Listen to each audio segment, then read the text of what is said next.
Sills! Isn't it awesome? It's football week.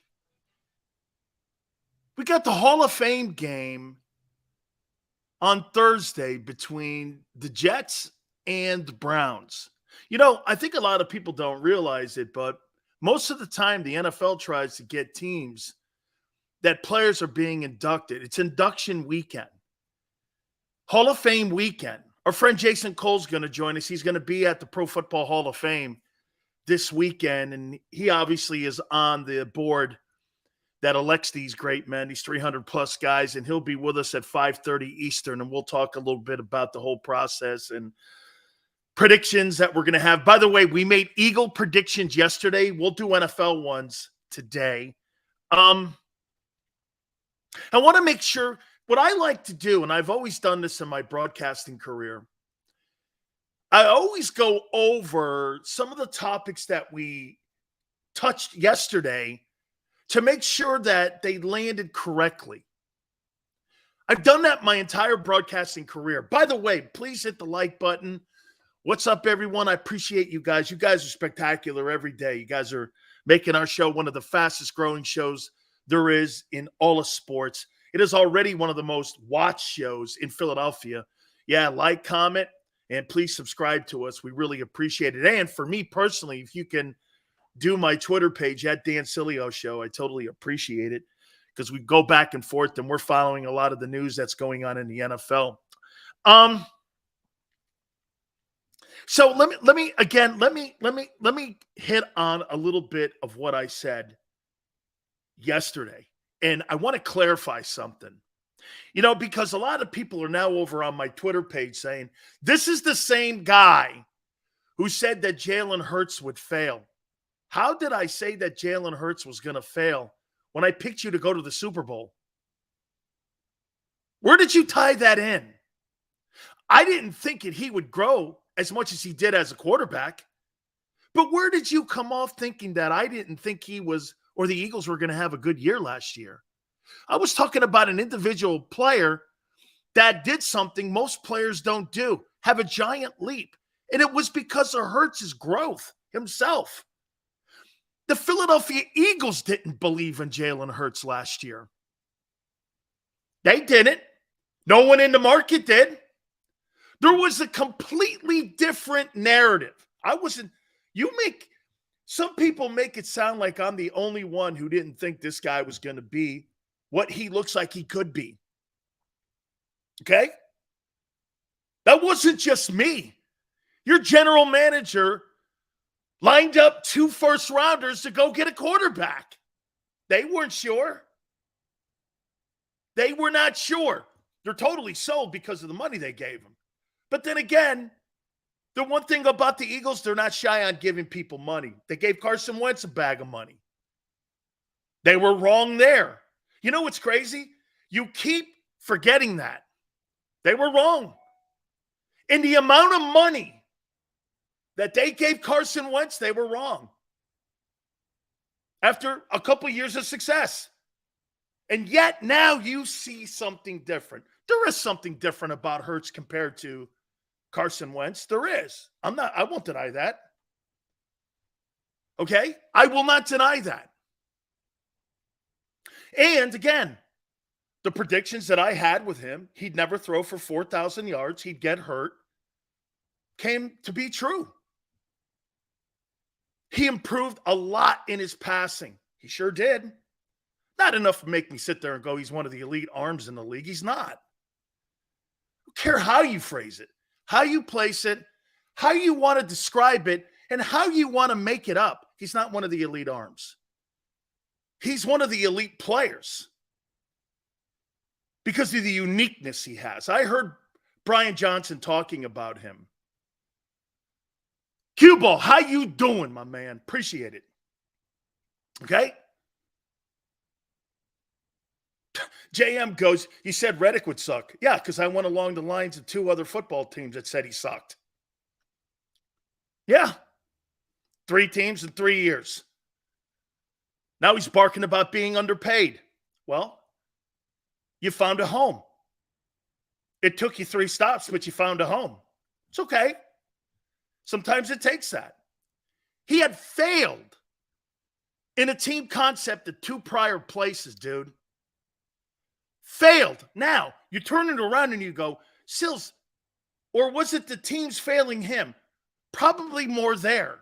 To be fair, Arizona and Carolina probably failed him more. Absolutely. Absolutely. Okay? Absolutely. Absolutely. So, again, I want to make sure we go along the lines here. In fairness to Reddick, he didn't bring up his contract at all. The reporters asked the question. Look, if he's making $15 million and he had 16 and a half sacks, he's underpaid. Absolutely. In 19 and a half, if you put all the games together, he's underpaid. He's a $20 million a year guy. They're probably shy $5 million. But Howie took the gamble. That's what happens when you gamble and you win. You should get the rewards, not Reddick. Reddick shouldn't get the rewards. Howie should. He's the guy that gambled. Gave him the 15. You had to question why 2 teams couldn't figure it out. Eagles did. He gets the reward. Howie wins that. Howie gets the reward, not the player. The player gets to do this. Hey, Carolina, Arizona, you're wrong. And that's right. But Howie was the one that put up the $15 million. He was the one that brought him on the team. He was the one that signed him and gave him that money. I didn't see a lot of teams lining up for Hassan Reddick. Eagles got in line, put the money in, got him. That's a Howie gets he gets the rewards on that. That was a gamble. He wins. And again, to be fair to what Tone said, he's not out there barking about, hey, I'm the greatest this or I'm the greatest that, this and that. A reporter asked him, think you're underpaid? Well, he is. He's a $20 million a year guy. Kuhn goes like this. How you doing?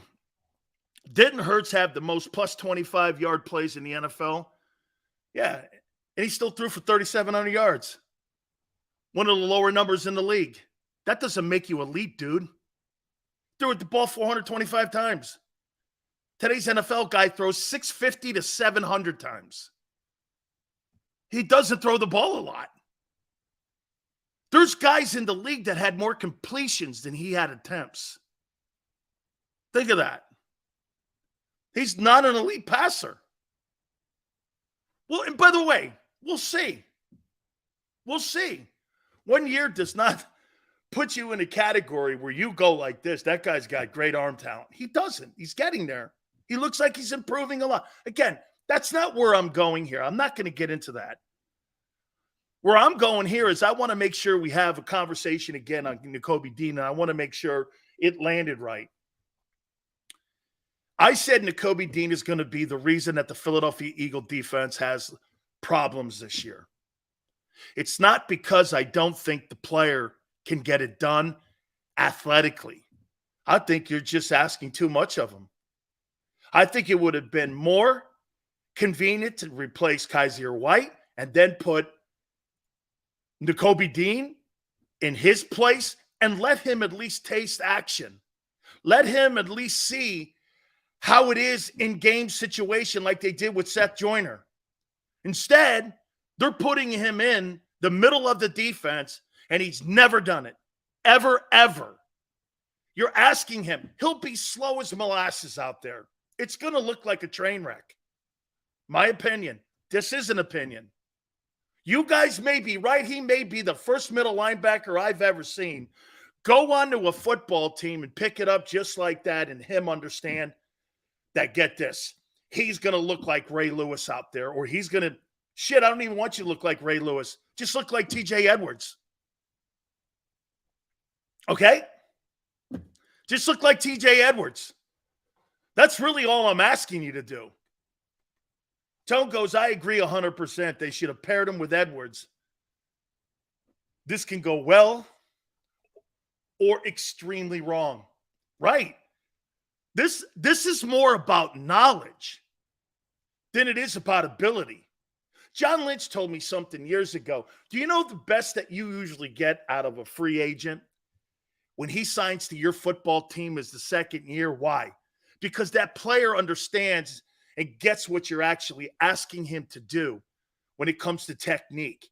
And he's comfortable with the surroundings, the player he's playing with, and he's comfortable with the scheme. You're asking a guy who couldn't get on the football field last year, and if you're talented, they find a place for you. I'll tell you something here. The coaches are going to find a place to put Nolan Smith. Last year, there was no attempt to get Nicobe Dean on the field. You're going to get him on the field.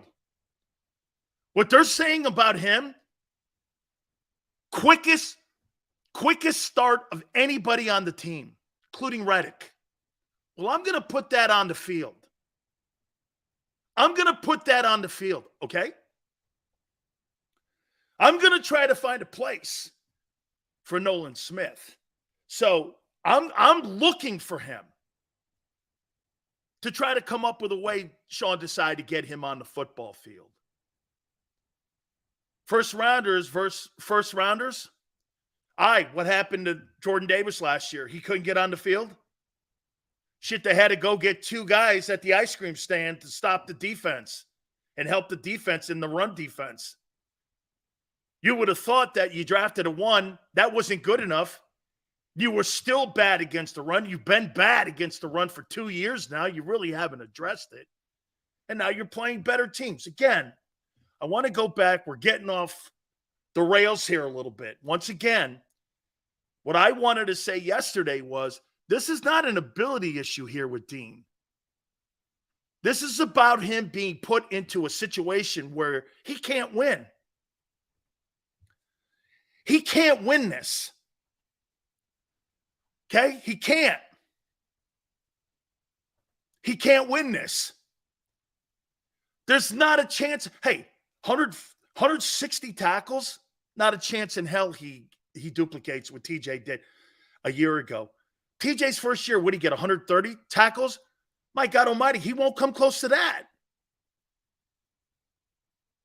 And what you're doing now at the linebacking core, you're talking to me about Christian Ellis getting playing time. You know why? Because the guy Murrow blows.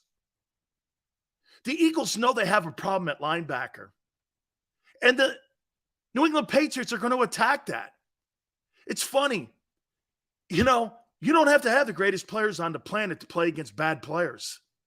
And again, the issue with Dean is I'm not saying he's bad. I'm saying he doesn't know what he's doing.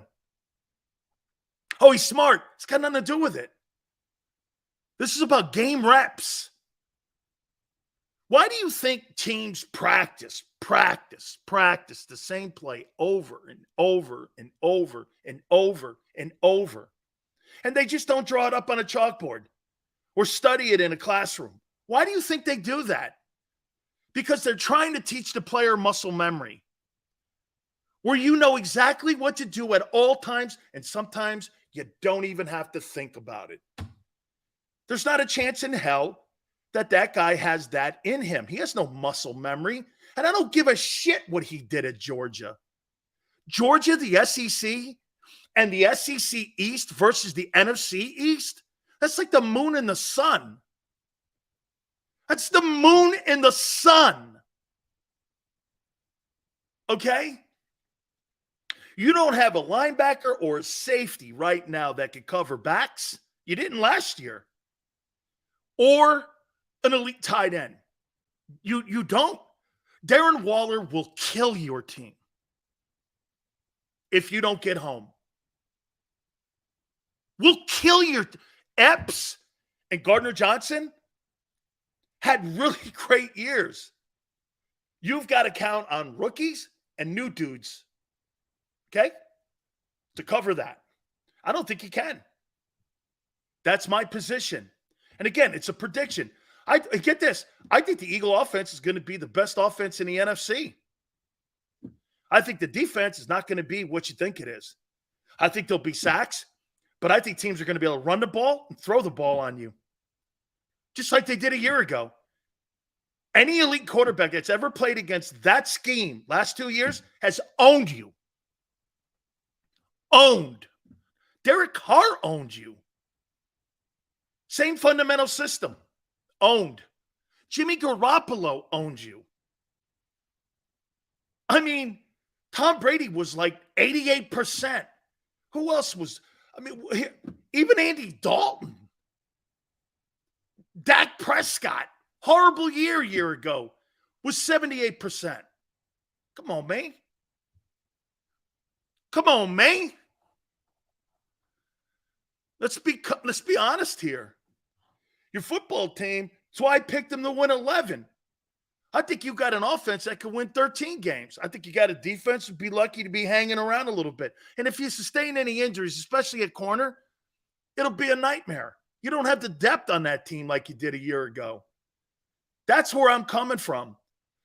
I don't believe on August 1st you have linebackers and safeties to stop good quarterbacks and screen backs and tight ends. I don't believe it. You didn't a year ago. According to Pro Football Focus, you were the third worst tackling team versus awful teams. Now, it's different. Do I think the offense will be better? I do. Do I think Hurts will be better? I do. Do I think the defense will be better? I do not. So you're telling me 8 weeks you need to get that defense ready? Shit, you go 4-4 in that span because of your defense. How about this? Jalen Hurts could throw for 375 yards and rush for 75 yards, and you could get beat. Just like you did in the Super Bowl. What's the difference? Here, I want you to think about something. Tone, everyone. Do you guys think you played well offensively in the Super Bowl? Do you think you played well in the Super Bowl offensively? Okay? I mean, it's not, and I'm not talking about picture perfect, but do you think your quarterback and everybody played well? Okay? Tone goes for the most part, yes. Okay? Second-ranked defense in the NFL. Couldn't get the job done. That's not the second-ranked defense in the NFL. How in the world do you think you're going to play against Mahomes with a lesser group?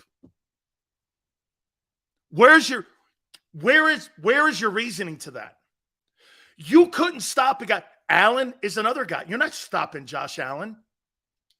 You're not stopping any of those guys. Why? Because you can't defend.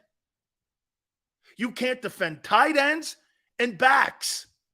The freaking Saints beat your defense. Where do you think you got better?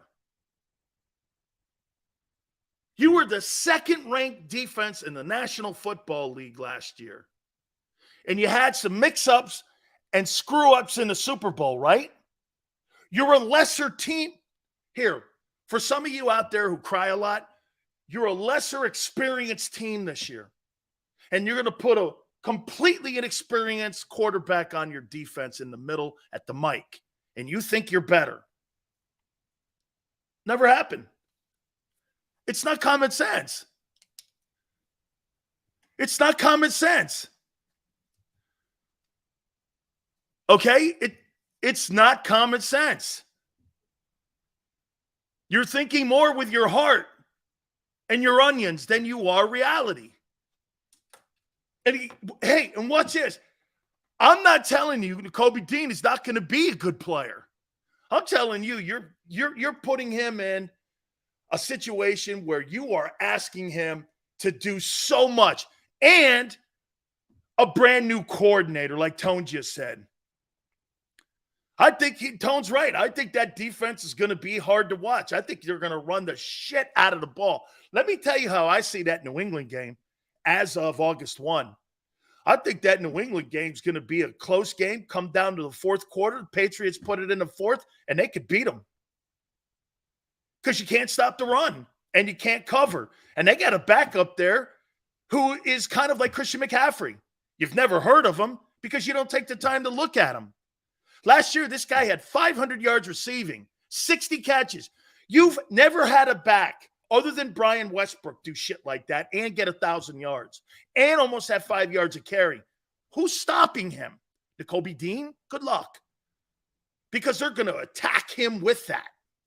Good luck. Nicobe Dean on Stevenson. That's a mismatch. That's a complete mismatch. Christian Ellis. These people are streetwalkers. The Morrow kid, Ellis. Do you know why Ellis is getting playing time? Because you're small at linebacker. Come on, dogs. Try to use some common sense here. Nolan Smith. Nolan Smith is going to cover an NFL tight end like Travis Kelce. Okay. We'll see. This ain't the SEC. This ain't the SEC, dude. Okay? Just telling you. So I want to make it very clear. It's not a rip on ability. This is a rip on knowledge. You know, I've said this to you guys numerous times, and I'll say it again. And I'll make sure that everyone out there understands this. Bill Belichick doesn't run a system. McMullen even said Nolan Smith is an edge rusher. Dropping him back in coverage will not showcase his abilities. Of course it won't. He's like Reddick. He's our cover guys. Reddick couldn't cover a cold. Here. Bill Belichick doesn't attack and use schemes like John Gruden does. He looks at the guy on the football field, and here's what he's going to do. That's why certain players are active 1 week in New England and certain players are not active. Here's who he's going to attack offensively. I'm going to attack Nicobe Dean, your safeties. I'm going to threaten your run game because you haven't done it for 2 years. He's going to run the ball 30 times, 30 to 28 times. Tight ends and backs out of the backfield because your backs can't cover. And what they're going to try to do is constantly be third and short. And they're going to play field position. Their most important player in that game will be their punter to make sure that Jalen and the offense has to go 14-play drives. They've got the defense to stop you. They're a little small at the corner position. And the addition of Christian Gonzalez, he's a rookie too. So again, I agree. That's a lot to ask him. And they're kind of small. And my question would be, they got 2 pass rushers that can get home. They got a D tackle that's outstanding. And they got great linebacker play. You don't have a better defense in New England. They play against better teams on a weekly basis than you too. They're more prepared against teams like the Eagles. You don't have a better defense in New England. Who told you that? You don't. They play against better teams on a weekly basis. They play the Baltimores. They play the Buffaloes. They play the Cincinnatis. They play the Chiefs. They play all of these, the Chargers, all these AFC teams with top flight quarterbacks. You don't. You play Cooper Rush and what's his name? Mills and guys like that, Kenny Pickett, Tyler Heineke. They're more prepared to see better talent. So when they get on the field with Philly, they're not going to be impressed with you. They're not going to be. They see the Bengals all the time. They see Higgins and Chase all the time and Mixon. You got nothing like that, or you got things just like that. Plus, they got Burrow. You're not special to New England. Okay? Joseph goes, they don't have a quarterback. Well, shit, dude. Andy Dalton beat you. So did Tyler Heineke. That's quite a resume. It's one thing to be blown off the field by Josh Allen. It's another thing to lose to Tyler Heineke and the Washington Commanders a year ago. Or Andy Dalton. You mean to tell me, even though Hurts was hurt, you can't overcome a shitty team like the Saints? Okay. That's all I need to know. That's all I need to know. Okay?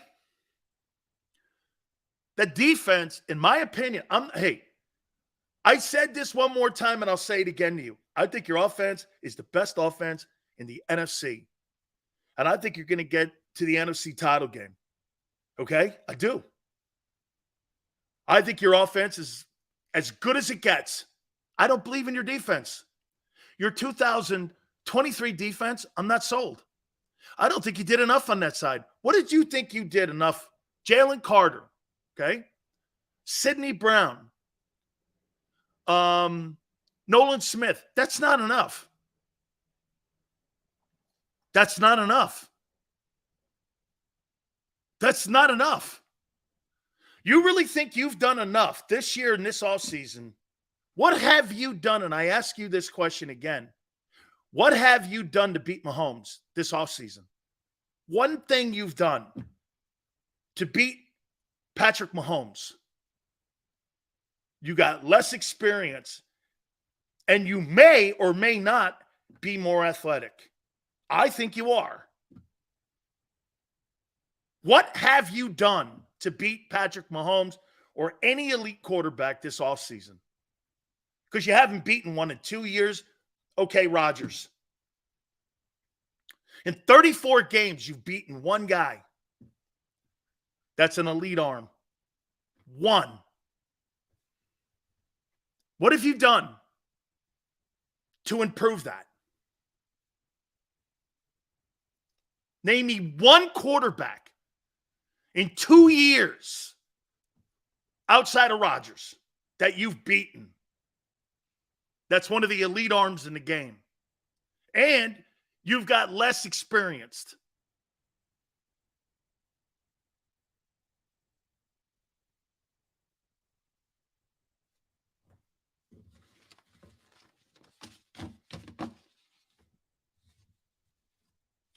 I'm waiting.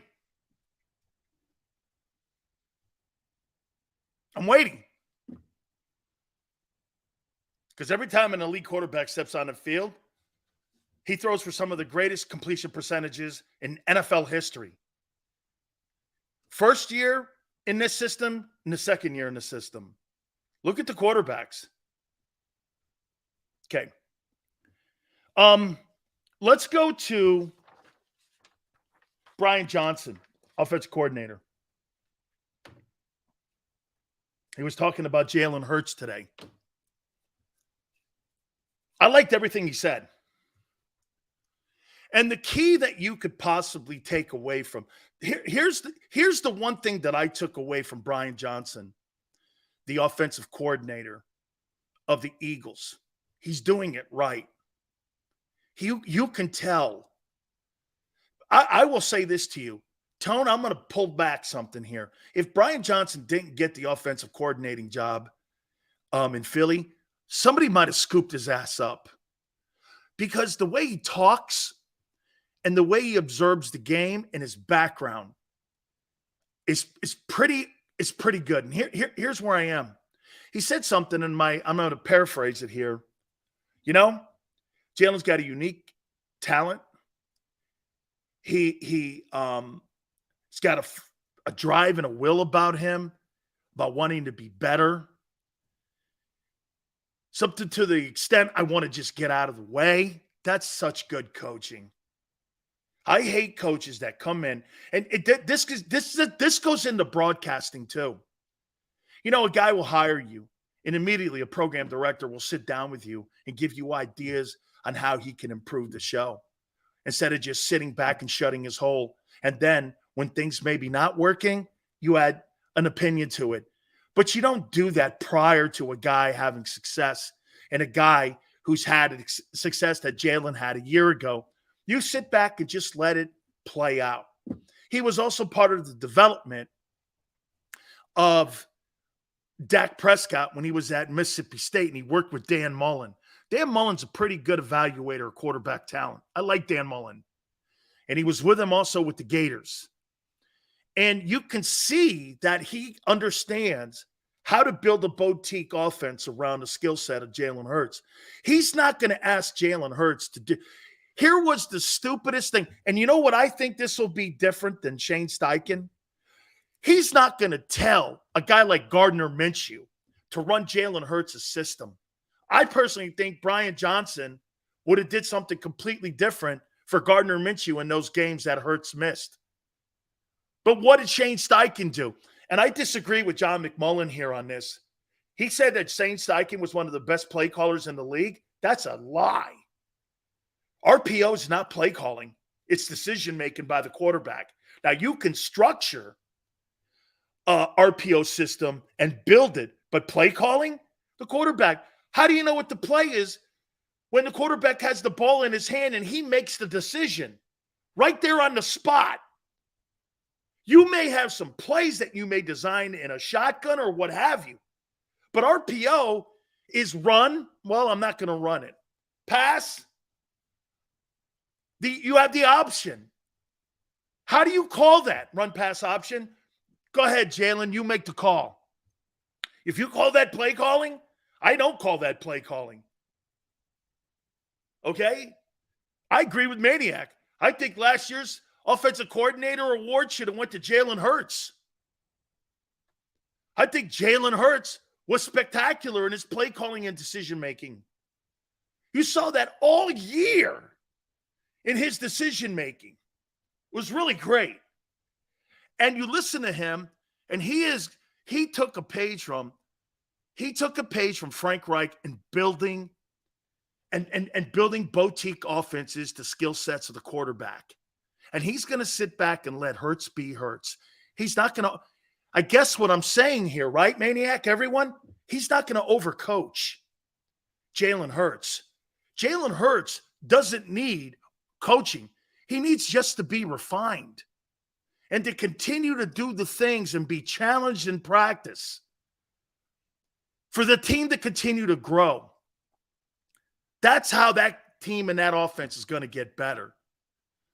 The more comfortable he gets, the more he sees the game, the more the game slows to him. Dude, this is not about 300 yards a game. This is about making everyone around you better, and that's exactly what he did. Personally, I don't see him getting off the – here's my prediction, and I said it to you before. 3,700 yards, 25 touchdowns, passes, 6 picks, 750 rush, 8 rushing. That's who he is. He does that again, he'll be in the MVP conversation. There's not a quarterback here. You want to hear something crazy? And I think some of you missed this. Those passing stats are not really great. But there's not a quarterback in the NFL that will put those stats up. You have one guy who will do that. Wouldn't you rather have one or a guy that throws for a ton of yards in Minnesota? Wouldn't you rather have one? Do you know how hard that is to game plan? Here, I'll give you another example. Georgia Tech used to be one of the most difficult coaching preparations for because they ran the triple option. Like when you play against Navy, nobody sees that thing. And that's why Navy leads the nation every year in rushing. Rush the ball for 400 yards. They got a good record, but that's what they do. Most teams don't do the triple option. You don't prepare for that. Okay? You just don't. You don't see it a lot. You don't see somebody in the league that throws for 3,700 yards and 800 rushing. You just don't. You don't see that. You don't even have a guy on your roster to help mimic who he is. Okay? So once again, perfectly done. Let Jalen just be Jalen. 3,700 yards, 25 touchdowns, 6 picks, 750 rushing, 8 touchdowns. That's what he's going to be. That's what he's going to do. He'll miss about 3 games again. That could be a problem when it comes to home field advantage. But I do believe you're going to be okay because the NFC blows. Okay? Hurts will never throw for 4,000 yards. Okay? He won't be in the game long enough. And by the way, you're a run-oriented football team. And when you get leads, you know the one thing that the Eagles struggled mightily at last year against bad teams? They couldn't put teams away. Why? Well, Your red zone offense was not very good. You could not put teams away. That's why teams crawled back on you late in ball games. And these trash can running backs outside, hey, I don't want Tony to get upset. And again, DeAndre Swift, I'm with you on him. If he could stay healthy, I don't care what the stats say. As long as the Eagles win and win big, I'm cool. That's right. That's all, dude. You got a one-of player. I'm not debating this any longer. I don't care what you say. I'm not going back and forth on it. His decision-making is going to be the key to the success of the team, not his statistics. Okay? Not the statistics. And the guys around him, their numbers are gonna matter. Okay? All right. I liked what Brian Johnson said. I did. All right. I'm going to give you my NFL predictions. And some of these are going to hurt for the upcoming 2023 season.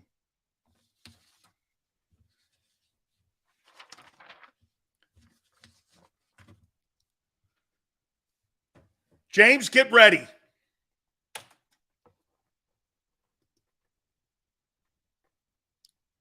You're right. You win games with great decisions, not. Tone could have played for Jimmy Johnson. Tone, you want to know what he used to tell all the players during their Super Bowl run and national championship runs? It's not about the amount of great plays you make. Don't make the one play that costs your team. Scoop and score. You can make all the great plays you want. Don't be the guy that makes the play that people look back on that may have cost your game. It was never about the great plays, the sacks, the 80-yard touchdown catches. Don't make mistakes. The NFL is not about great plays. It's the team that protects the football the best. Case closed. It's not about the team that puts up the best statistics. Okay? All right. I have made 10 bold predictions for the upcoming 2023 NFL season. Some of these are going to hurt. Number 1. Dak Prescott is going to beat Jalen Hurts in the NFC Championship game to put the Cowboys in the Super Bowl.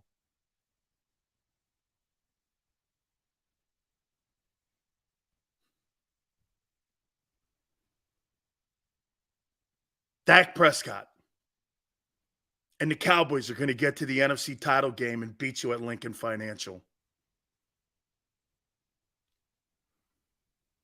I don't think you can stop Dak. You never have. You have never stopped him. You can say you'll beat him. You haven't. If the Cowboys get to the NFC title game, they'll beat you. They always do. You better hope it's another team because the Cowboys beat you.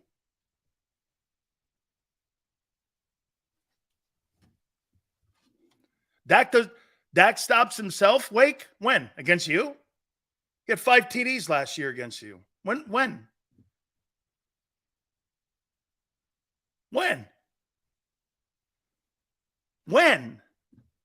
He's 8-3 versus the legendary Eagles.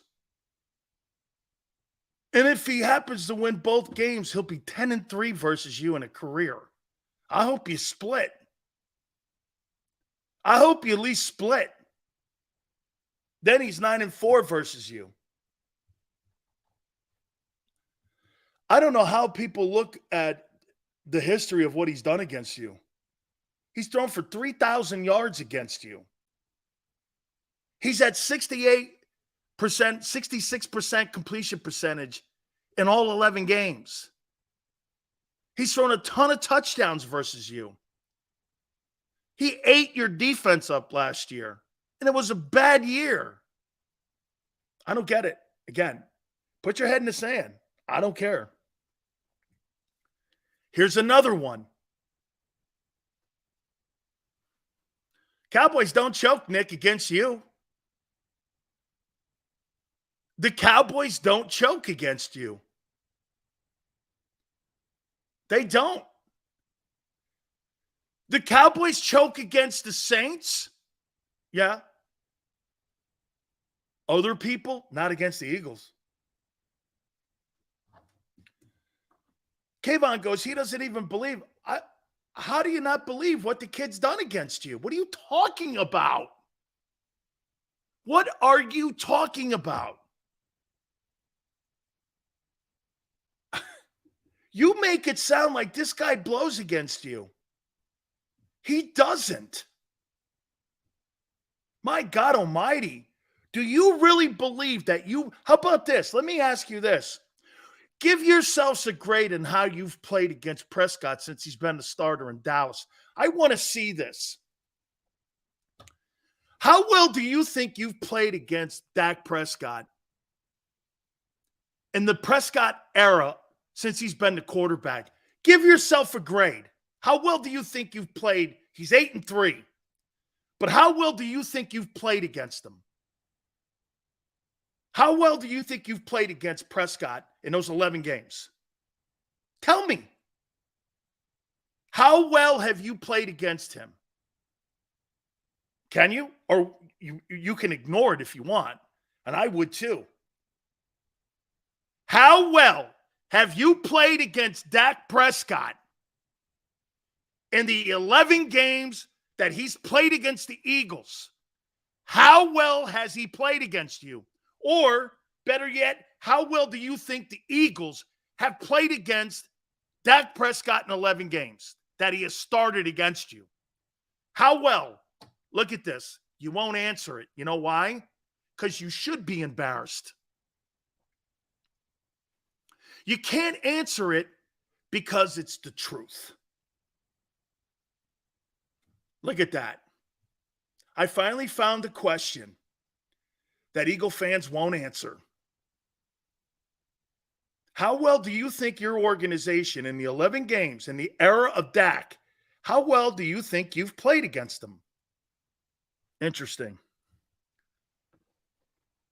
Look at all these other things off the question. I'm not deviating off the question.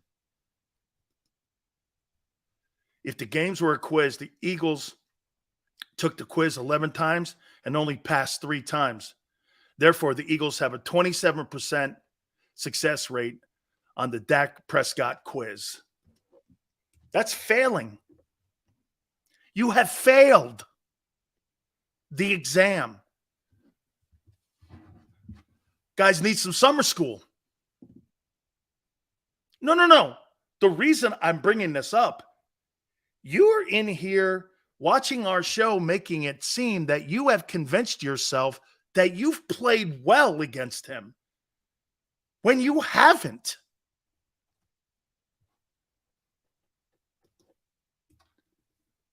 Failure, Tone says, simply put.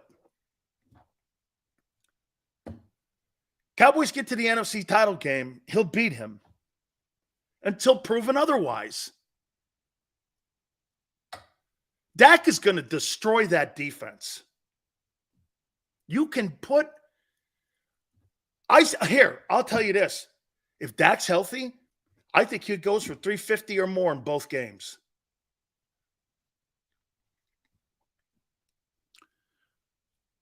How well have you played against any?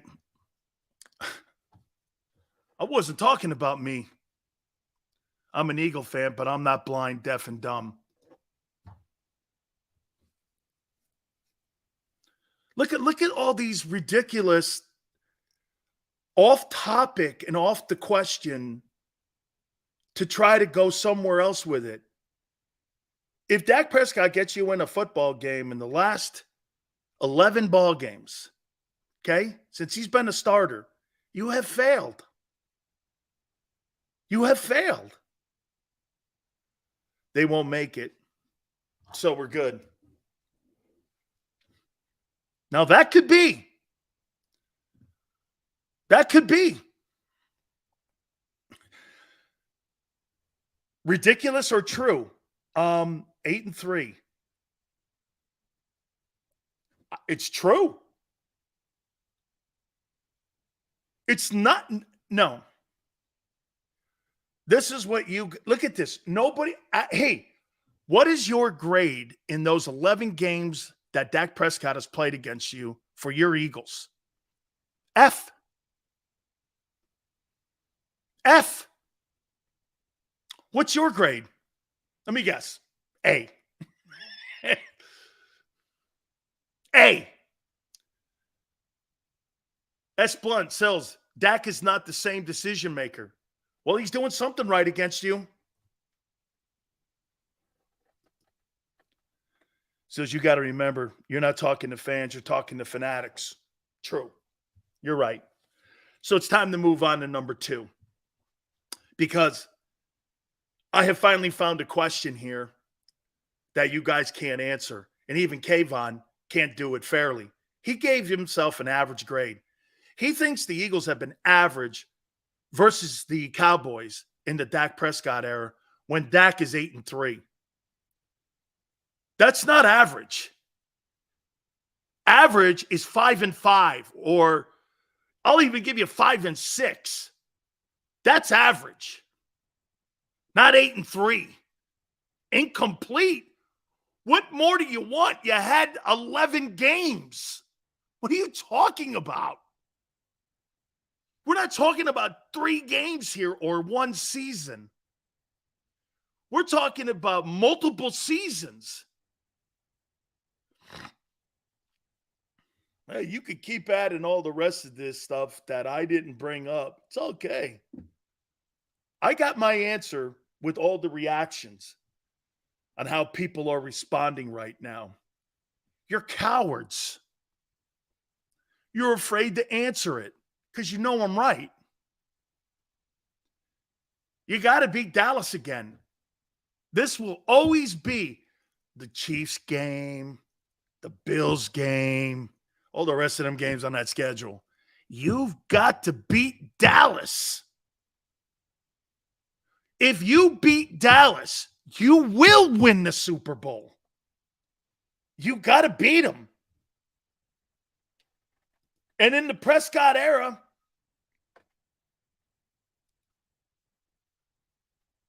this question frustrates me, not because of your asking, but because it exposes that there are many people who choose to live in an alternate reality from truth. Right. It's okay. Those are the hey, that's what makes football great though, Tone. That's what makes rooting for your team great. Tremendous passion. But people don't want to see when I bring a truthful question up like this and you can't answer it, that's why I do it. To show you got a lot of work to do this year. Let's drop the 7-year nonsense and start with Hurts versus Dak from today forward. Has Dak beaten him? I mean, has Jalen won a game against him? The games that he was healthy for, they were non-competitive. They were like the first year that he started against the Eagles, those Eagle-Cowboy games were non-productive. They weren't even competitive. Last year, the guy throws for 5 touchdowns against the best defense you've put up since Gang Green or the 17 group or maybe the 04 guys. And he ripped you a new one. It's not bullshit. It's total reality. Yeah, but 2-5 in the postseason. I'm not asking that. I know what the Cowboy problems are. I know exactly what they are. The Cowboys, you know, the only team they never overlook is Philly. It's the only team every year they know they have. I don't even believe that they think that the Giants are somebody that they have to really concern themselves with on a yearly basis. I think Jerry, since he's owned a team, when Buddy was the coach, I believe that the Cowboys are built to beat the Eagles every year. I do. I'd really like to know what Jerry's record is against Philly since he's owned the team. I bet you it's over 500. The best year the Eagles have had during the Dak Prescott era was 17, which just so happens to be the year the Eagles won the Super Bowl, like you said. We dominate Dallas, we win the bowl. Correct. Case closed. Cowboys get to that NFC title game. I think it's going to be a tough one. Okay? Neil goes, I called the entire fan base cowards. No, I called you, Neil, a coward. No, I called you because you can't answer the question and you give some bullshit answer about how well you think you've played against Dallas since Dak's been the quarterback. And you give some bullshit answer. Different team, same result. So, wait. And he goes like this. Well, now since Jalen's been there. Well, I mean, actually, let's see. Jalen's got an under 500 record versus Dallas. See, 2-0, 1-1. Yeah. Yeah. The Cowboys are 3-1 versus you in the Jalen Hurts era. 3-1 versus you in the Jalen Hurts era. Dak's missed games. All good. Makes for a great year, and I think it's going to make for a great rivalry. Here we go. Number 2. I believe this. Bold prediction number 2. NFL, Dan Sileo. I believe the New Orleans Saints are going to be the number 1 seed in the NFC. I think they're going to win home field advantage, but I think they're going to get beat in the playoffs. And here's why. They're going to sweep their division. The Eagles are not, and nor are the Cowboys. You're not sweeping your division. You didn't a year ago. I believe the Saints can. Carolina, I don't believe it. Falcons, I don't believe it. Buccaneers, I don't. I think the New Orleans Saints, with Derek Carr, going to be the number 1 seed in the NFC. Now, I don't believe they're making it to the NFC title game, but I believe that they're going to have the number 1 seed. Personally, that division and their schedule this year sets that up. Look at it. They play nobodies. They don't play a first-place schedule. There's not a lot of challenges on that schedule like the Eagles have. The Eagles are playing a number 1 schedule, the toughest schedule in the NFL in one of the better divisions. The Saints are playing one of the worst schedules in the worst division in football. See, so you think you're going to go play 49ers, Bills, Seahawks, Cowboys in consecutive weeks and run the table when that team will play teams like Arizona, the Bucs, Carolina, and Chicago. Unbelievably dumb.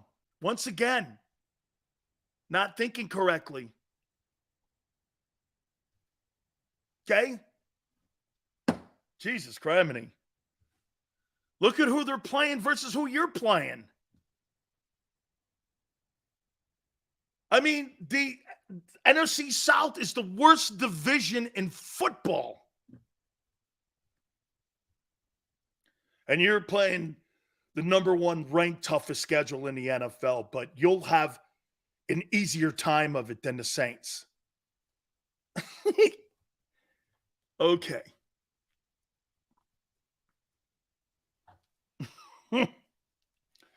You guys have been, as Micah has said, impressively bad today. Let's go on to bold prediction number 3. I think the Cardinals will become the first NFL football team to go 0-17. I don't see it. I don't see it. I think they're going to go 0-7. I think there's a shot they don't win a game this year. I can't see anywhere on that schedule where they win a football game. I mean, and I think they're going to be handsomely blown out. Okay? Oh, this will be the best one here, too. Bold prediction number 5. Big Sills, NFL 2023. You ready? Okay. Josh Allen will be named the NFL's most valuable player. How you doing?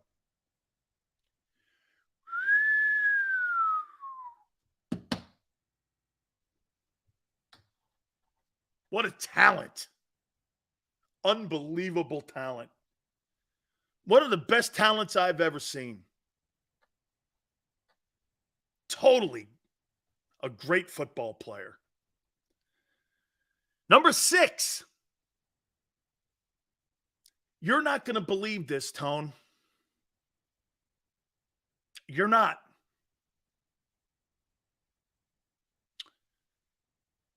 The man who will win the NFL's Defensive Player of the Year is going to be Hassan Reddick. I agree with CBS. One of the very first times CBS and I, today they put that bold prediction out, I saw it and I went, you know what? I agree. I think this guy did something last year that shut even Big Sills up. And that was this. Number 1 in third down sacks, caused fumbles, 19.5 sacks for the entire year. I believe that Hassan Reddick, I think, is going to win, okay, the NFL's Defensive Player of the Year. Yes, sir. I think he's going to keep that thing at least looking respectable this year. I think Slay's out of gas. Your linebackers stink. Your run defense needs a lot of work. Carter's going to be an outstanding ball player. Cox is going to play well. Bradbury's going to play well. Sweat's going to play well. It's going to wobble a lot. But Reddick hasn't wobbled. Here's what and why I'm saying this, Tone and everyone, about Reddick. Man, it doesn't matter if he's in Carolina, Arizona. This dude's getting double-digit sacks. You could put this guy on the moon. Prove me wrong, man. Congratulations to you. I think this guy, yeah. I think this guy is absolutely, he was a force last year. Okay? He was a force. The number 7 bold prediction by Big Sills. I think Justin Jefferson breaks Calvin Johnson's record and goes over 2,000 receiving yards. And I believe he does that. He is the best wide receiver I've seen the the Minnesota Vikings and other NFL teams have ever had. I mean, it's Moss, it's Rice, it's Owens, and it's this kid. Justin Jefferson could go down in history as the greatest Viking player in history in what he is doing right now. Man, what a great draft choice by the Vikings. Spectacular. Just spectacular. And Tone's like, I stopped doing that. Yeah. Stop doing what? Stop doing what? I said he's the best. I mean, Viking wide receiver. That's Randy Moss, man. You kidding me? I thought this guy was going to be running routes for the Eagles. I mean, the Vikings for 20 years. I don't know why I got like Tourette's or something. I keep saying that. I'm sorry. I apologize. I'll have to move on. I'll have to move on. I got two more before we end it here, Tone. Here is bold prediction number 8 for Big Sills.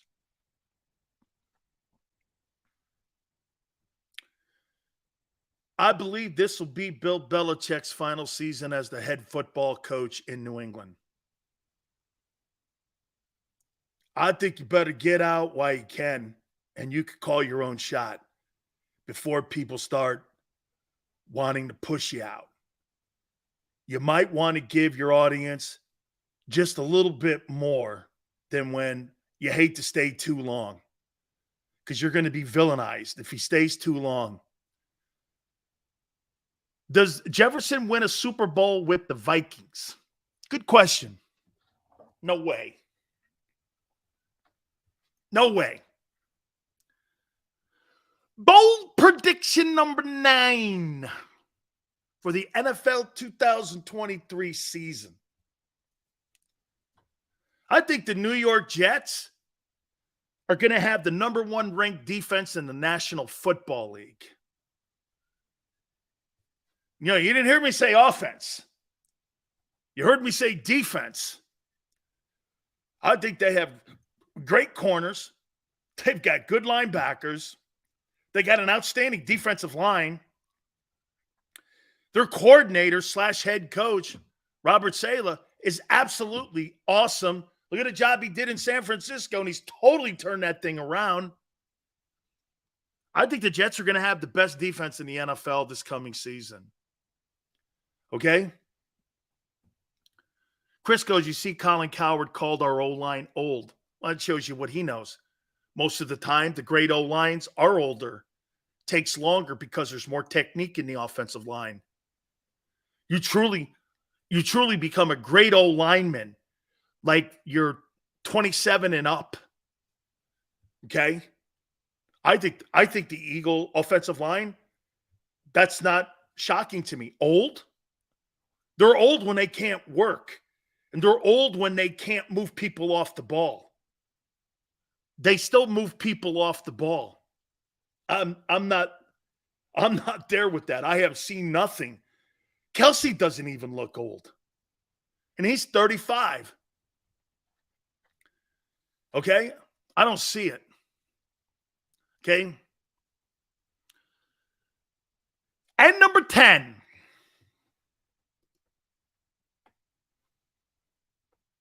Old 3 of the linemen are under the age of 26.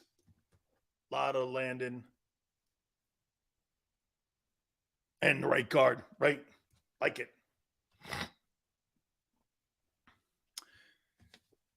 Here is prediction number 10.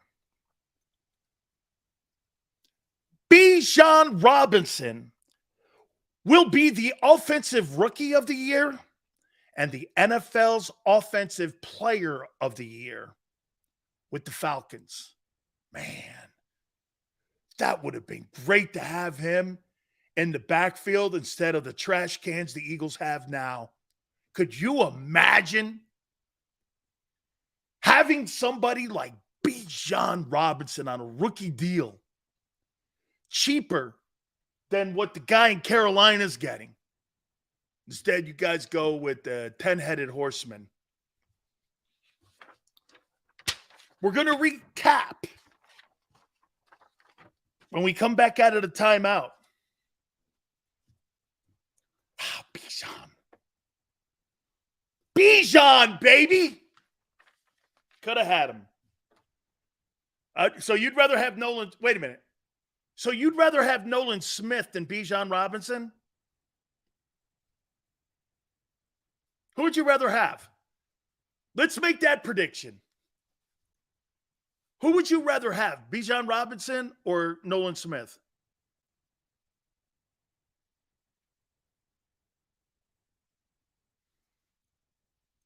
Who'd you rather have?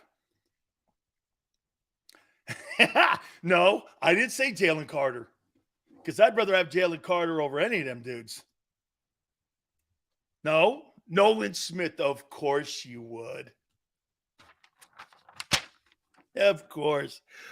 All right, folks. Appreciate it very much. Hour 2's coming up here.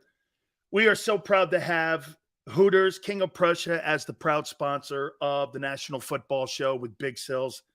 It's incredible, man. My relationship with Hooters spans back 35 years. And to have it so that we're going to be doing so many events at the King of Prussia Hooters this year, I cannot wait to get there and see all of you. And we're going to have a great time there. I mean, this is your place for fantasy football drafts. It's your place for preseason football as well. Get there. You got to call, though, too, because tables are going fast. A lot of people have their draft parties there. You can host those fantasy draft parties. Hot wings, world famous Hooter girls are there. Daily specials, Tuesday. Hooters are 2 days. They're 2-a-days there. Buy 10 wings and get 10 bonus wings. Wednesdays, it's Wing Wednesday. I mean, this is a 40-year tradition that they've been doing. And this is the 40th year of Hooters, by the way. All you can eat wings for $19.83. Kids eat free on Saturdays. Go there with your family. It's always a great environment. Hey, every single weekday, the happy hour specials they have, absolutely great. Get 6 items, $6. Miller Lite tall drafts, Coors Light tall drafts. I mean, look, 6 boneless wings. It goes on and on. Some of the best times that you have during the football season is at Hooters, King of Prussia, 240 North Gulf Road in King of Prussia. And when you go to Hooters, do me a favor, tell them Big Sil sent you.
Go passionately.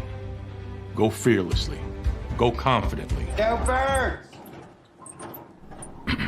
Go confidently towards your goals with First Trust, Philly's hometown bank for nearly 90 years, and the official bank of the Philadelphia Eagles. We're focused on getting you over the goal line. So go with conviction. Go with trust. Go Birds! And go forward with us by your side. First Trust Bank, the official bank of Philadelphia dreams. Oh, and go Birds.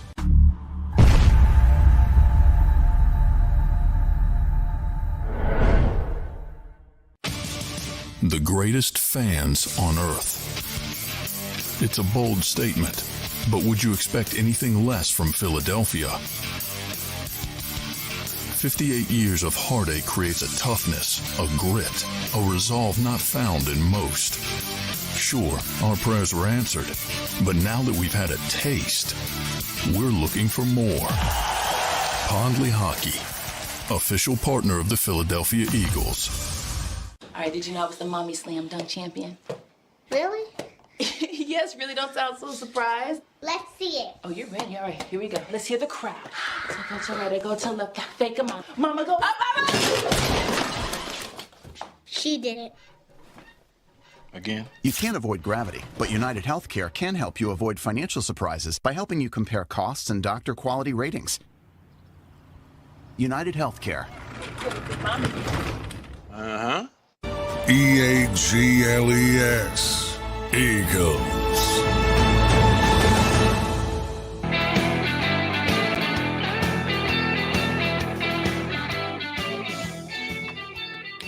That Mozzie Smith is exactly who I said he was. I don't see it.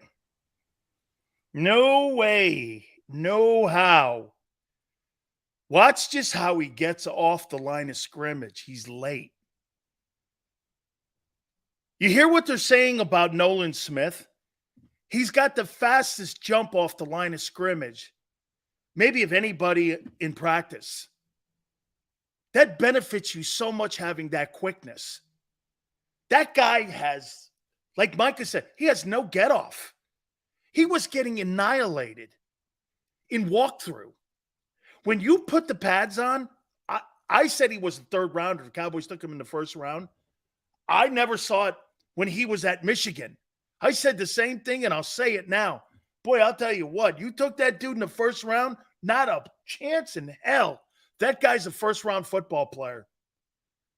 That guy is slow as molasses, and he's either thinking too much or he just doesn't see what's in front of him.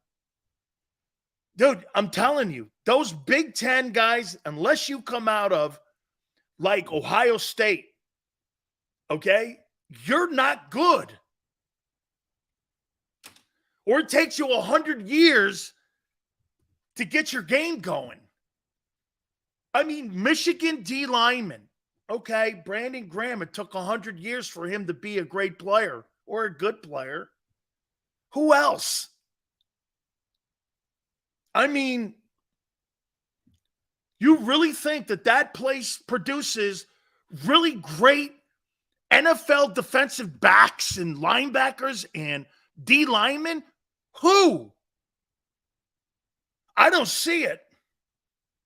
And when I watched that guy play last year, I went like this. I don't know, man. That guy looks awful slow. When you watch Nolan Smith get off the line of scrimmage, dude, he's like a bullet coming out of a gun. When you watch this guy, he looks like honey coming out of a bottle. I couldn't believe what I was watching. I'm like, his get off is awful. Aiden Hutchinson, maybe. He's an effort guy. He looks pretty good. Not bad. Jeremiah, he looks kind of good. Okay. He does.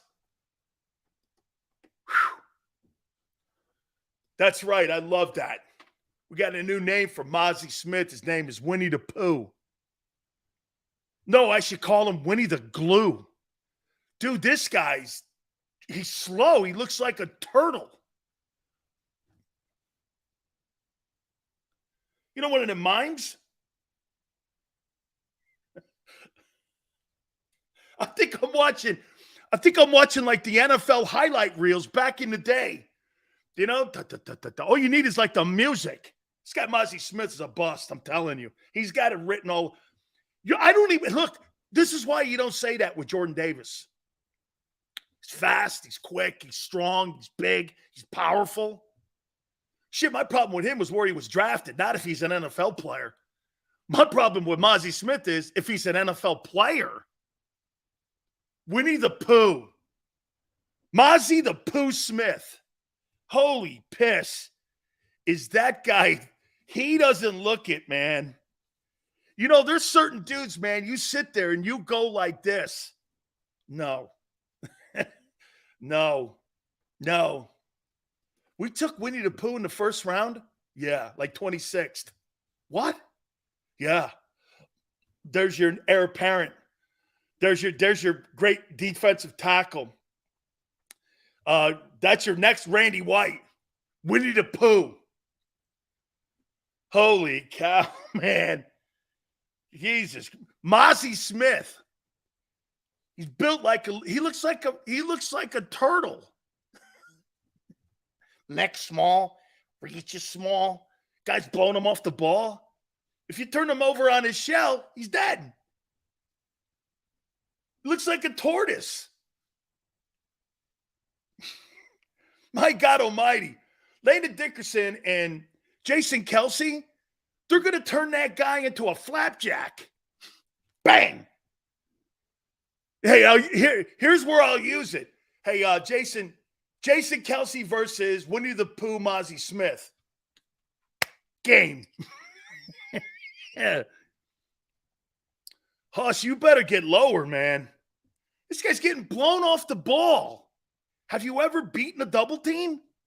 Get down, take a knee, make a pile. You like honey on that flapjack? I'd be like this. Hey, son, do me a favor before you get your back broken. Get lower. Cowboys drafted a turd. Dude, hey, again, you're going like this. Sales, how can you make that? He's slow. Nolan Smith, when you watch him, you're like, this kid is some athlete. His get-off is insane.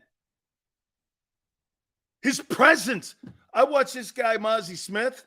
Seriously, man, I'm waiting for Tigger to jump into the scene. Where's this guy? There he is right there. He's got his hand in a honey jar. This guy's like Winnie the Pooh running around with his fat gut out, and he's getting murdered. I don't see it. Whew. Okay? Yeah. Oh, man. Dude's a turtle. Let me move off of Honey Pooh. Hey, let me move off of Honey Pooh Cowboy. Holy shit, I don't see it, man. I'm telling you, go and watch some film on him, and you'll do the same thing I did. Okay, well, I'm going to pray that guy's thinking too much, and he's not slow like that, because if he's slow like that, he'll be out of the league in 2 years. That guy has no chance the way I'm looking at it.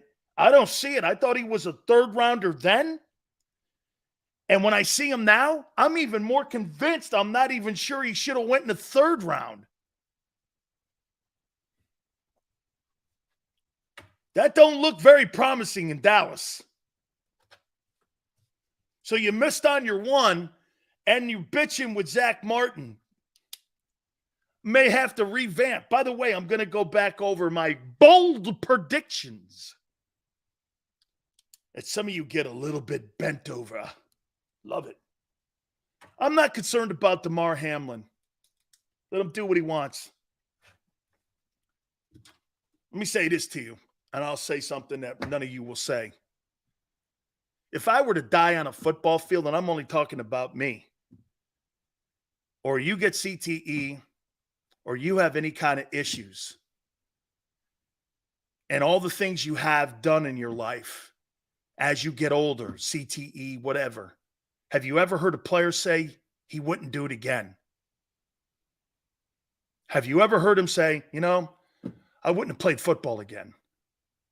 I'm going to give you the truth. Okay? Damar Hamlin is doing what he loves. Okay? He's doing what he loves. If so be it, and God help us, something happens, he's doing what he wanted to do. It's his choice. You have no right to say anything about what a man chooses to do with his life. And if Hamlin, he understands, hey, you get hit again in the wrong way, you get hit by a bus. I don't look at it that way. I look at it like, hey, man, as far as I'm concerned, I'm like damage proof now. He could go on and play maybe 10 years. And I heard D. Gunn say, the Bills would never cut that. Well, they would cut him, but then you know what they would do? They would hire him in the organization and make him part of the family. He'll never not be a Bill. That's what good organizations do. Because the guy gave his heart and soul to something. And if you're a decent organization, you reciprocate that. You don't just let a guy walk out the building. Okay? The goodwill and the love that Bills Mafia and the NFL and the NFL family gave to him, he's a Bill forever. That's right. God's plan, man. He's got one for all of us. And if he wants to be on an NFL field, dude, I feel more for Tua. I think Tua is a hit away from a disaster. And God, I hope I'm wrong. Watching him wobbling around last year was scary. And by the way, I'm not saying that one injury supersedes another. Men put their asses on the line every Sunday. In certain circumstances, dwarf another guy's circumstances, but you put your ass on the line the same. If you die on the football field, is there a greater place? No. It is your first and only love. Tom Brady passed his family in.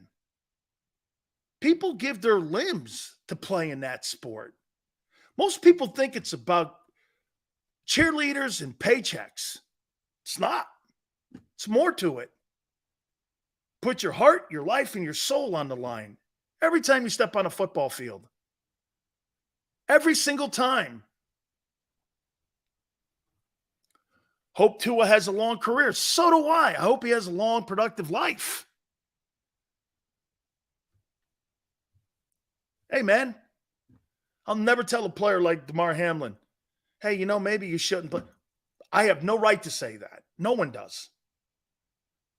Unless it's your wife or your family or whomever, that maybe people you listen to, and maybe you have to have a come to Jesus conversation yourself. Okay? But if you die on a football field, I don't think there's a greater place. And you think that way when you're younger. You don't think that way when you're older. You have different times in your life when you think things out more with clarity. And that's usually when you're older and wiser. When you're younger right now, you don't think like that. You think people walk around thinking like Clark Kent when they play pro ball. They don't walk around thinking they're Clark Kent. They walk around thinking they're Superman. Most people in the world walk around like Clark Kent. You don't think like that. You don't put your ass on the line, break your bones and all that other shit. Concussions, broken hands, years of constant pain, calf injuries, ankle injuries, knee injuries, multiple surgeries. You think you do that because why? There's a paycheck and you get kissed by cheerleaders? That's stupid. There's a sacrifice. And when sacrifice for Damar Hamlin or Tua, there's a price at the end you got to pay. You don't get off scot-free in this. Everyone pays in the end. Let me see how many surgeries I've had. I broke my jaw.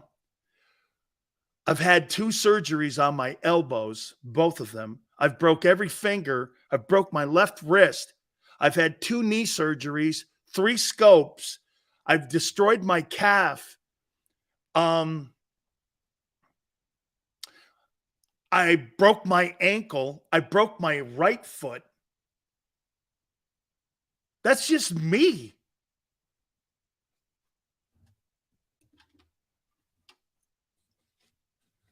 You play that game, man.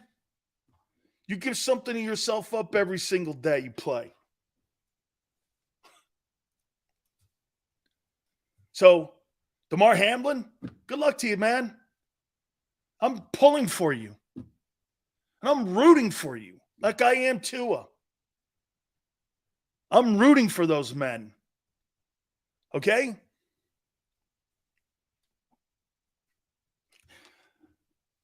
I love that, Jeremiah. Pain heals, glory lasts forever. I like that. I do. I like that. Okay, I saw the depth chart. Where's Niner? Where's Niner? Trey Lance is officially the number 3 quarterback in San Francisco. Oh, my God. Oh, my God. You can't have a bigger disaster draft-wise than you do in San Francisco right now. Okay? He's number 3 on the depth chart. And you gave up 3 ones for him. Being a gladiator is what sports is all about. Yeah, weapon. It's an internal battle. You don't do it for someone else. You do it because it's an internal battle with yourself. You have to love everything that you're doing. And you don't really give a shit about anybody around you. That's why family sacrifices. You don't give a shit about things around you. Girlfriends, wives, kids. You don't care about that shit. Okay? You care about it when you're older. Okay? You don't care about that. Man, Brock Purdy. Brock Purdy is the 13th quarterback in San Francisco. Jesus criminy. Hey, Brock Purdy.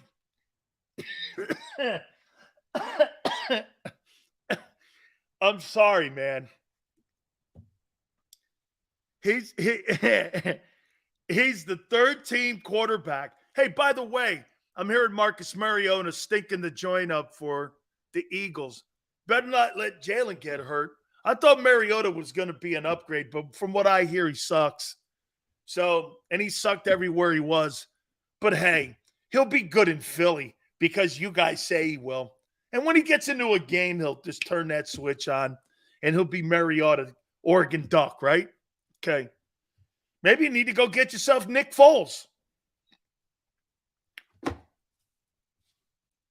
don't you go sign Nicky Foles?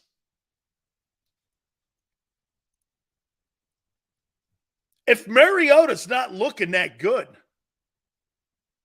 why don't you sign Nick Foles? Hey, and by the way, Scott goes, Nick Foles did that.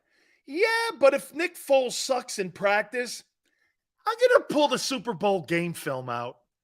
Oh, at least I know he's done it in a game.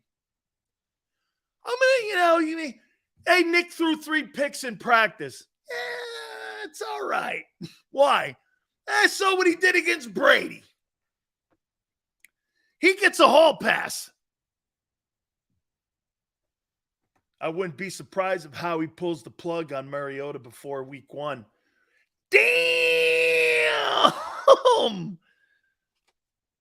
Can you imagine if they signed Wentz? They brought Carson Wentz back. No chance. Who could you put back there as a quarter? Oh, my God, I got it. I got it. I got it. Do you know who I think they would want quarterbacking behind Jalen Hurts? Say it with me. Come on, you pancake-eating mother you-know-whatters. Say it with me. You get to save the city if something happens for a few weeks with Jalen Hurts. Say it with me, you pancake-eating mother. Say it with me. Who would you put in there? Who would you put in there? Who would you put in there?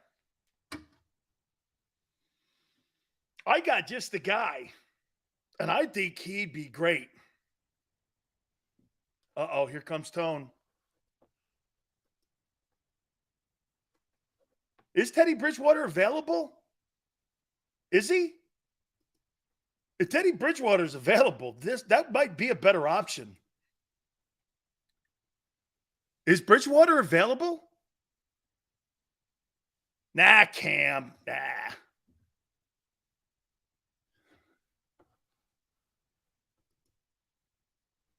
Wow. Okay. Well, wow. Teddy Bridgewater behind Jalen Hurts. Man, would that be awesome? Would that be awesome?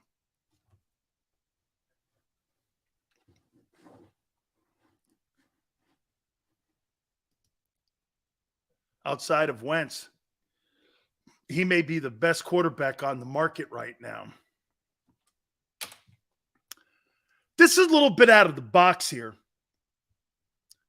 You ready? Who's the one guy that Jalen Hurts watches film every day on? And certain people on the coaching staff have coached him. Look at Tone. Tone got it. 5573 got it. Phillip Rivers. Mac. The one guy. And by the way, the 49ers said it 3 days ago. He was going to start in the Super Bowl if somehow the 49ers beat the Eagles. Kyle Shanahan said Phillip Rivers was going to start in the Super Bowl.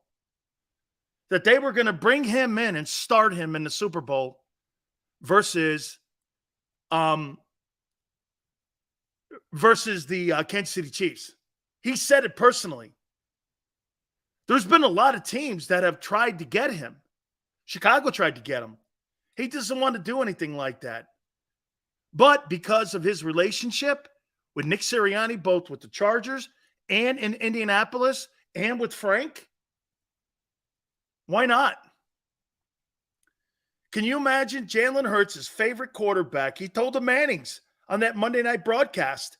They were both kind of shocked.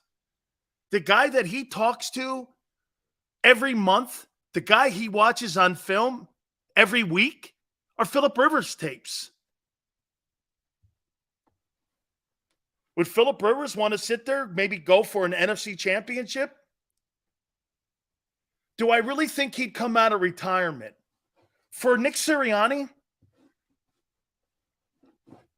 You see, I thought if he was going to come out of retirement, I thought he would have did it for Frank and help the kid out in Carolina. I mean, isn't that crazy? Kyle Shanahan 2 days ago said that Phillip Rivers was going to start in February in the Super Bowl. He was going to start him in the Super Bowl if they had made it.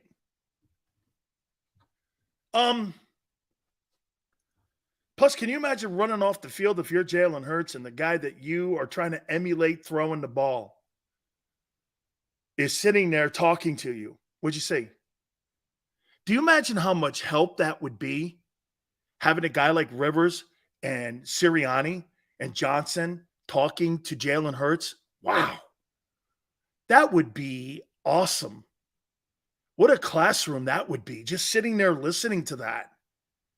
Remember, the knowledge of that position is more important sometimes than the practicing of that position. Okay? You know what's funny? Cue ball goes none. Well, then why does Jalen watch film on him every day? You get this. So people in here are looking at this and going, why would you bring Rivers in? Jalen Hurts watches game film. He said it himself every single day on Rivers throwing the ball. He watches him every day.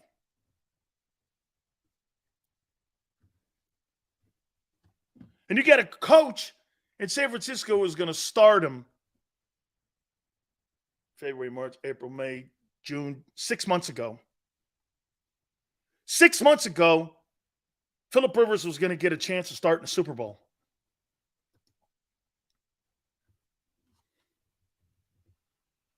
Off topic here. The Mets just traded Verlander back to the Astros. Here's the kicker. They will owe him $70 million over the next 2 seasons and potentially additional $17 million in 15 if he invokes his option, which he will.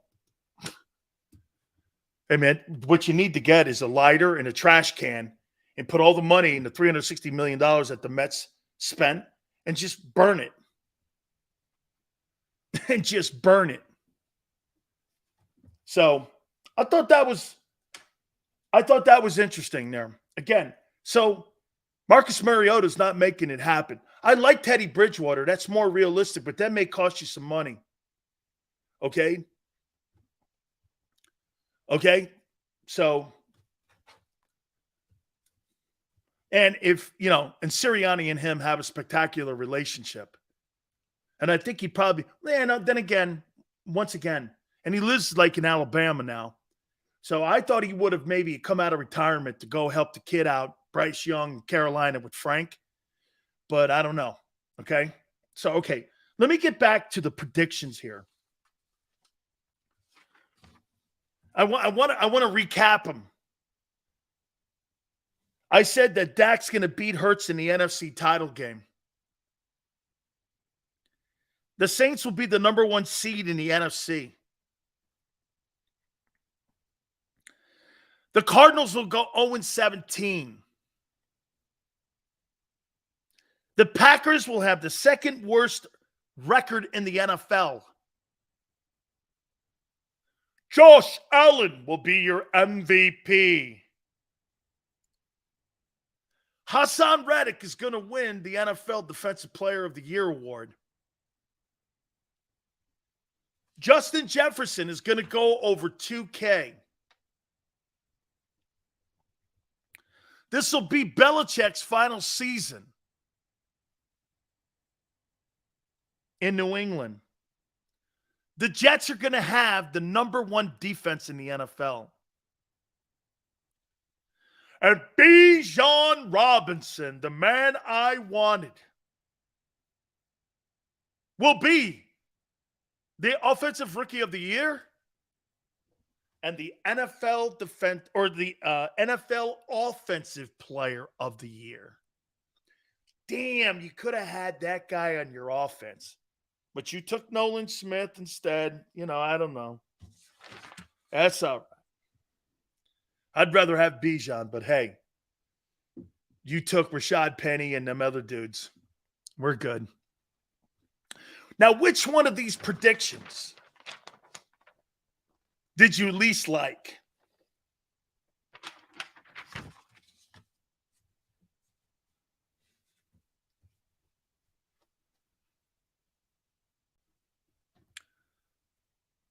Dak always beats the Eagles. Always. The Saints? Here. Let me take a look at this.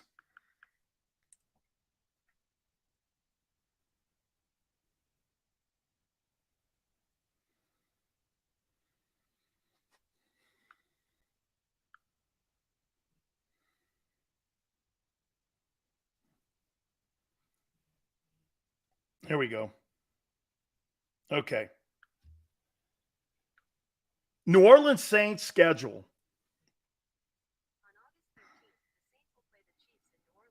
Okay, here we go.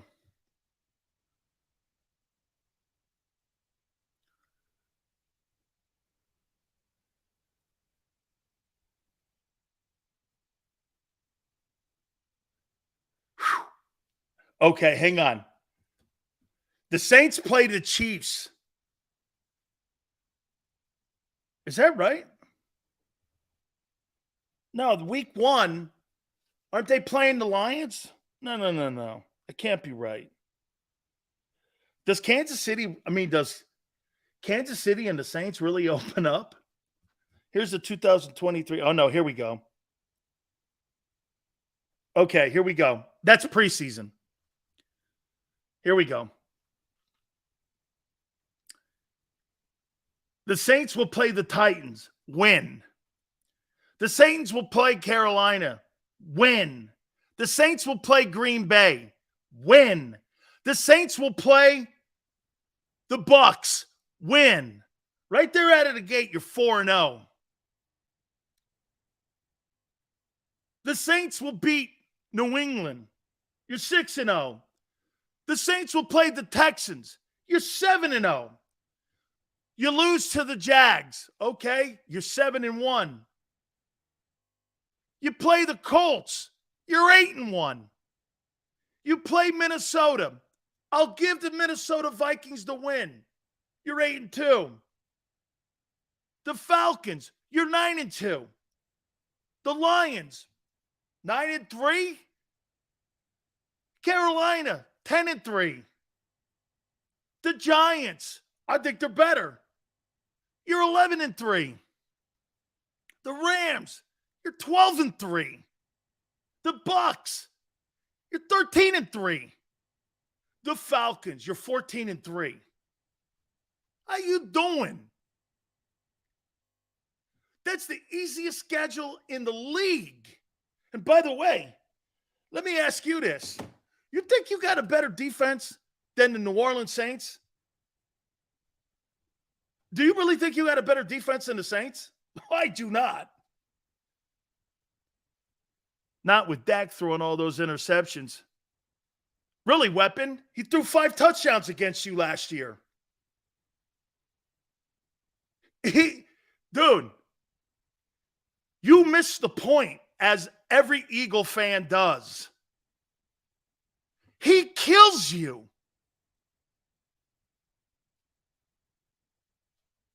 He kills you.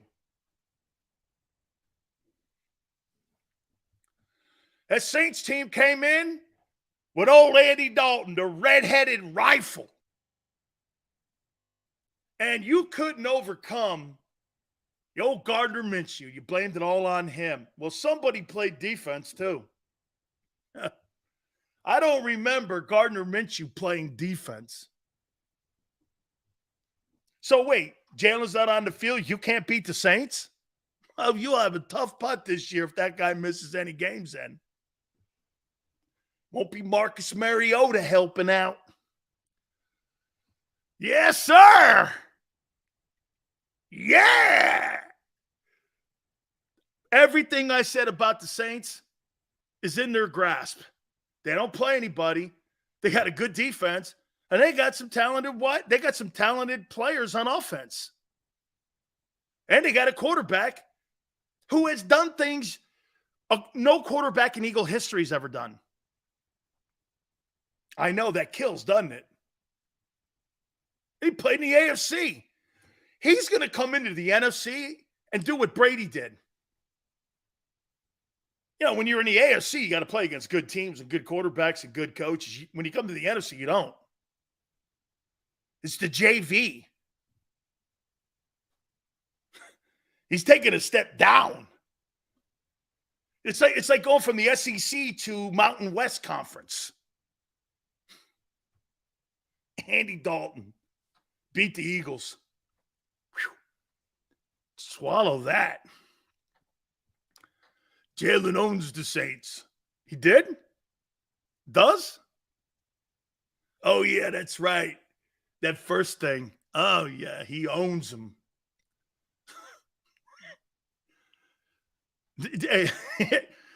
Dimes Jones has a win against him. Does he not?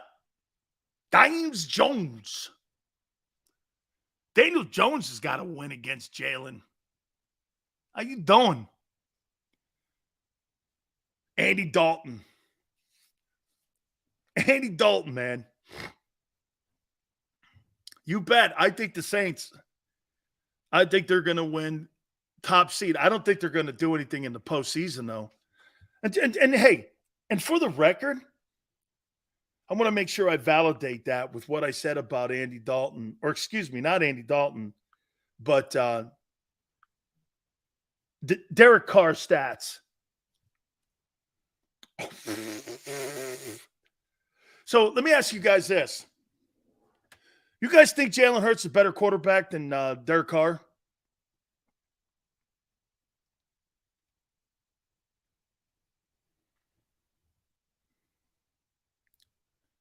You think Hurts is a better quarterback than Derek Carr? Be careful how you answer that.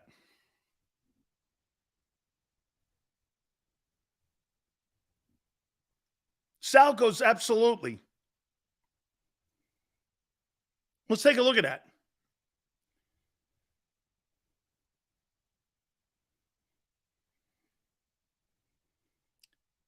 $3,270 in his first year, 21 touchdowns. Second year, 4,000 passing, 32 touchdowns, 13 picks.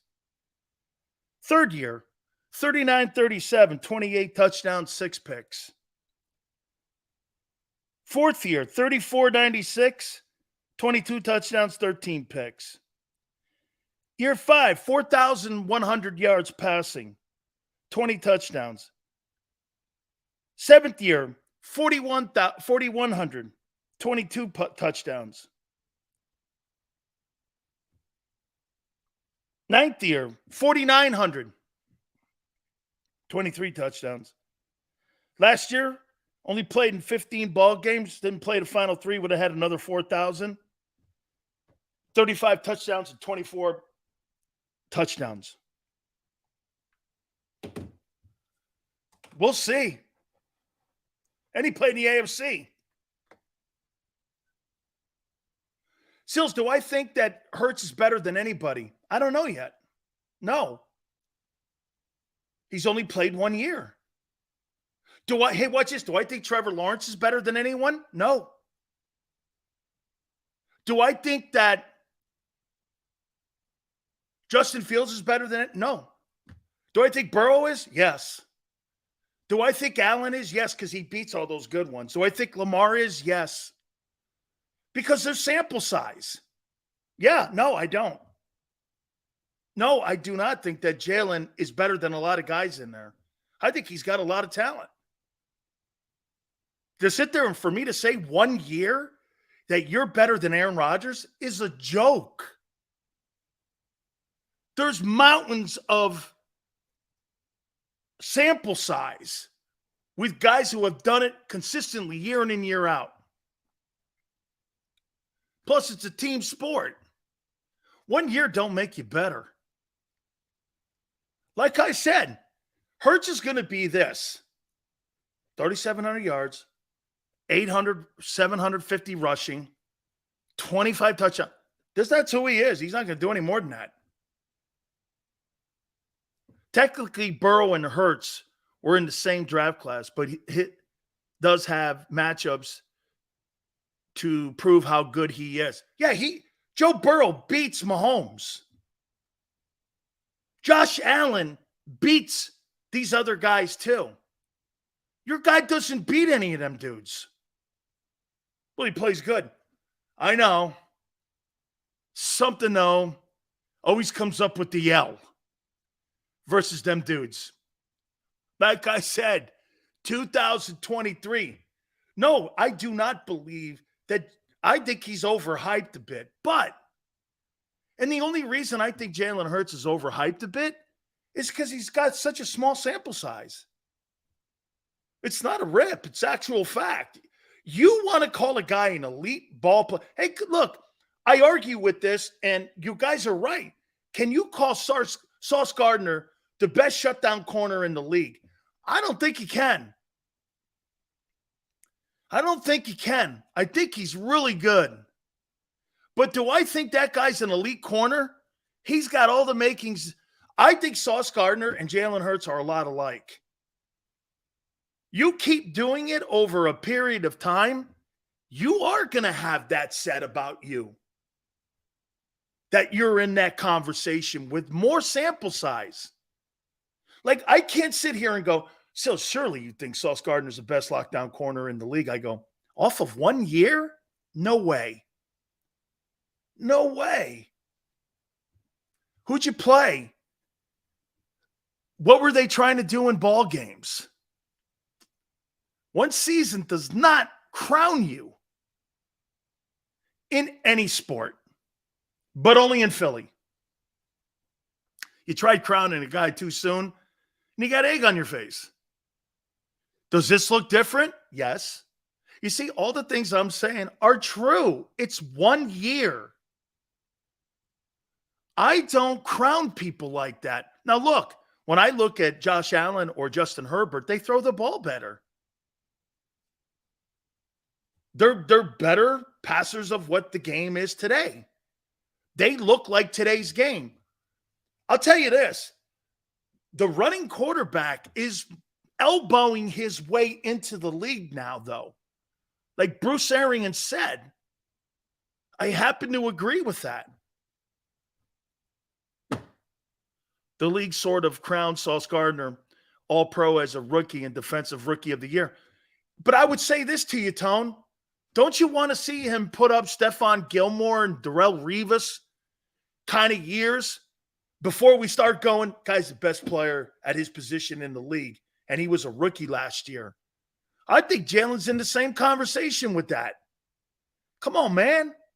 Let's see these great matchups. I'll tell you something, and I'll give you this. I'll give you this. I'll ask again, elite. What QB is elite besides Holmes? Does it matter? Does Hurts need to be considered elite to be a winner? No, I think he's got to do it longer. I think you can make an assessment on who you think is an elite player at his position with sample sizes and what the guy's career looks like. I think you need 3 years before you can really make an assessment on if that in 3 years, Jalen Hurts has not put up an elite career. Do you really think, how about this? Let me ask you this.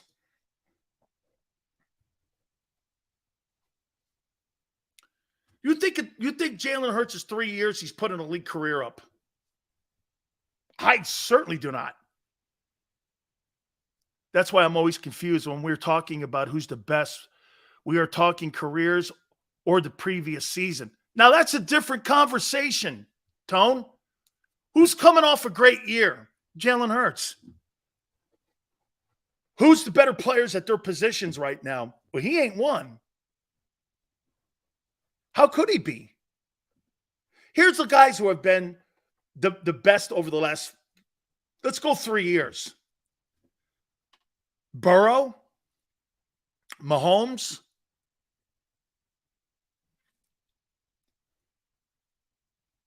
Rodgers,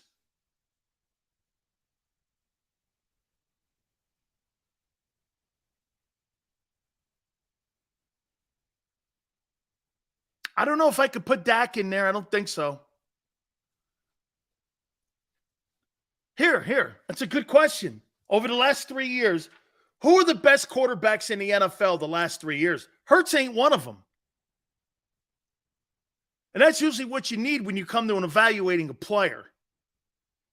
Mahomes for sure. Burrow.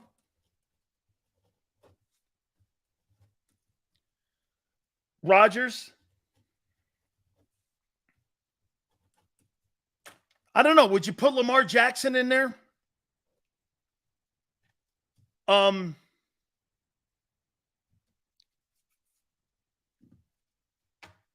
Missed too much time. I'm not going to give a guy like Lamar Jackson and tell me that he's been one of the elite ball players over the last 4 years, 3 years, when you're missing multiple games. Not doing that.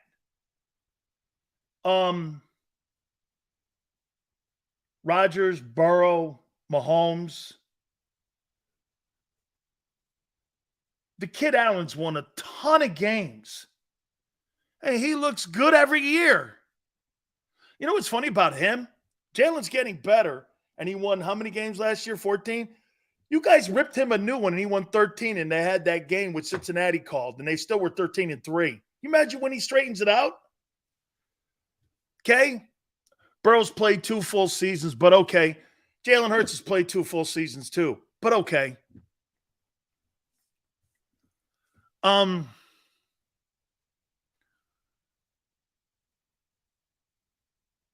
Joe goes like this, your evaluation is right on, but Hurts will be exciting to watch, especially since he's not 100% with a sore throwing arm.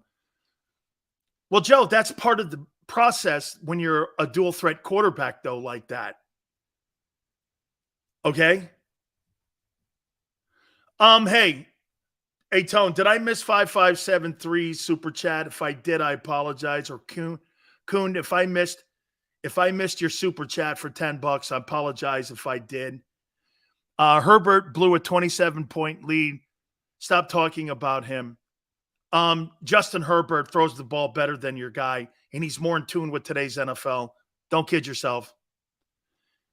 Eagles win 12 games. He'll be one of the best quarterbacks. Don't think it won't happen unless we pick up players on defense. Philly, he wins 12 games this year. It is totally going to change the narrative on him. If he wins 11 games and they play in the NFC title game this year,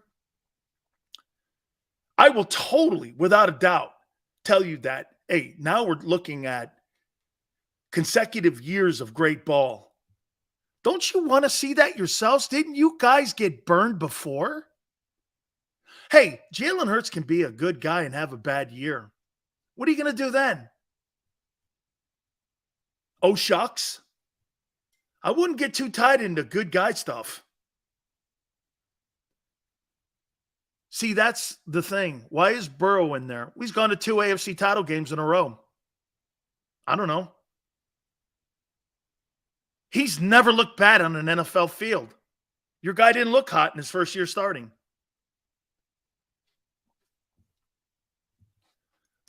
I don't ever remember Joe Burrow going, man, he don't look like it. Your GM a year ago was saying that about your guy. Isn't that funny?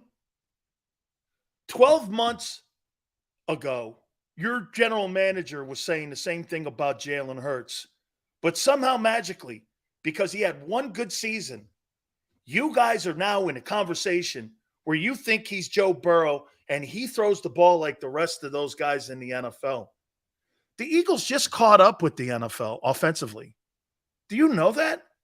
Your franchise has been behind the NFL and the rule changes for 35 years. 35 years. You're just catching up. If Hurts continues to have more success than Herbert, you still won't say he's better at the job than Herbert, will you, Sills?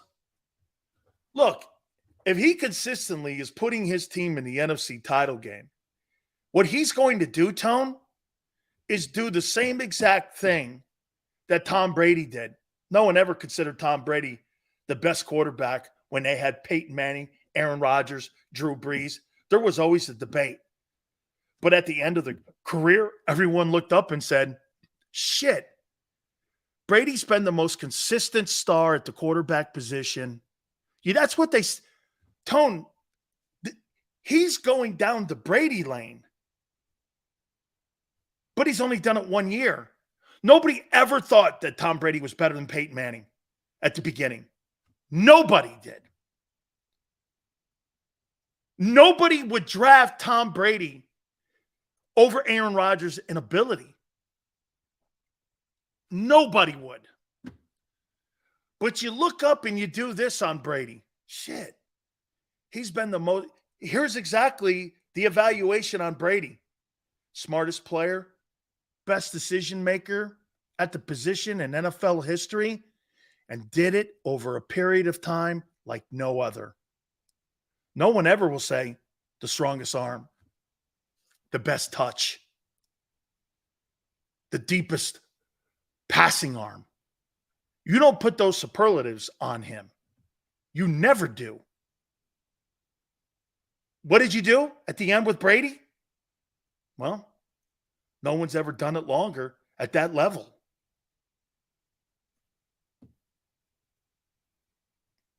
Brady's never considered the better quarterback until the end when they went, shit, he was. That's what they'll do with Hurts. No one's going to. Hoss, I showed everybody the last 3 weeks how the league looks at Jalen. They don't even look at him that way. Only people in Philly do. Nobody looks at him like that. There's not a person on the planet who looks at Jalen Hurts and goes, he's better than Justin Herbert, except the people in Philly. And his contract's going to dictate that. Or it did, excuse me. That's why he got more money.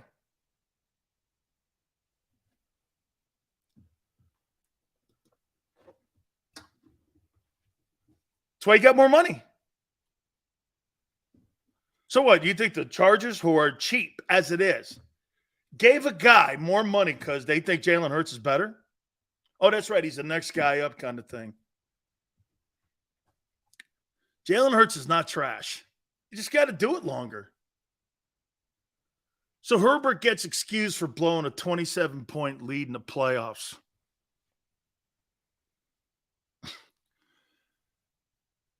Bear from Philly, for us to have any chance at 12 games or better, Howie has to get on his horse, just being realistic. Bear, I would say this. You mean defensively, right?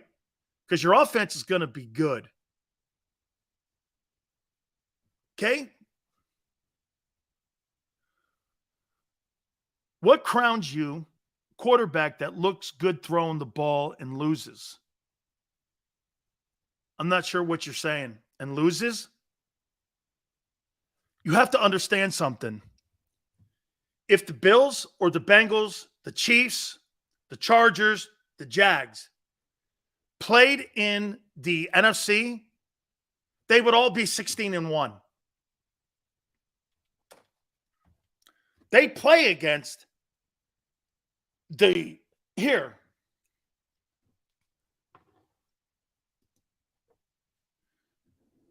Hurts comparison aside, you got to be real, Sills. The league is giving Herbert an off-ramp for that playoff blunder. Okay, it's got to fall on the quarterback. It does. I think it falls on that defensive-minded coach, too. I think it falls on that organization. No one ever accused the Chargers of winning a ton of games. They got to the Super Bowl with Stam Humphries. And they had Dan Fouts and Phillip Rivers on that organization. It's the most underachieving organization in the NFL. Kansas City Chiefs schedule. And I'm going to take a time out here in a second.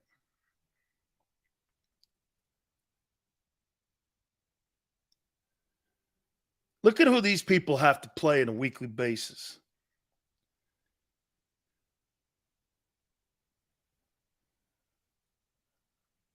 Okay.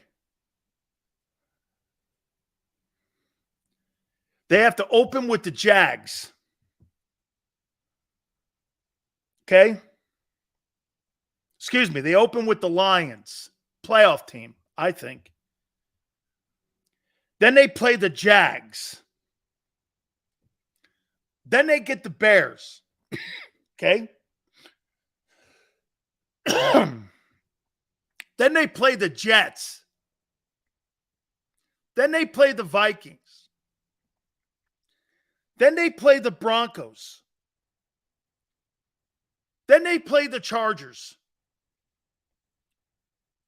Then they play the Broncos. Then they play the Eagles. Then they play the Raiders. Then they play the Packers. Then they play the Bills. Then they play the Patriots. Then they play the Bengals. Then they play the Chargers. There's not an off week here except for a few Bear games or a Bear game.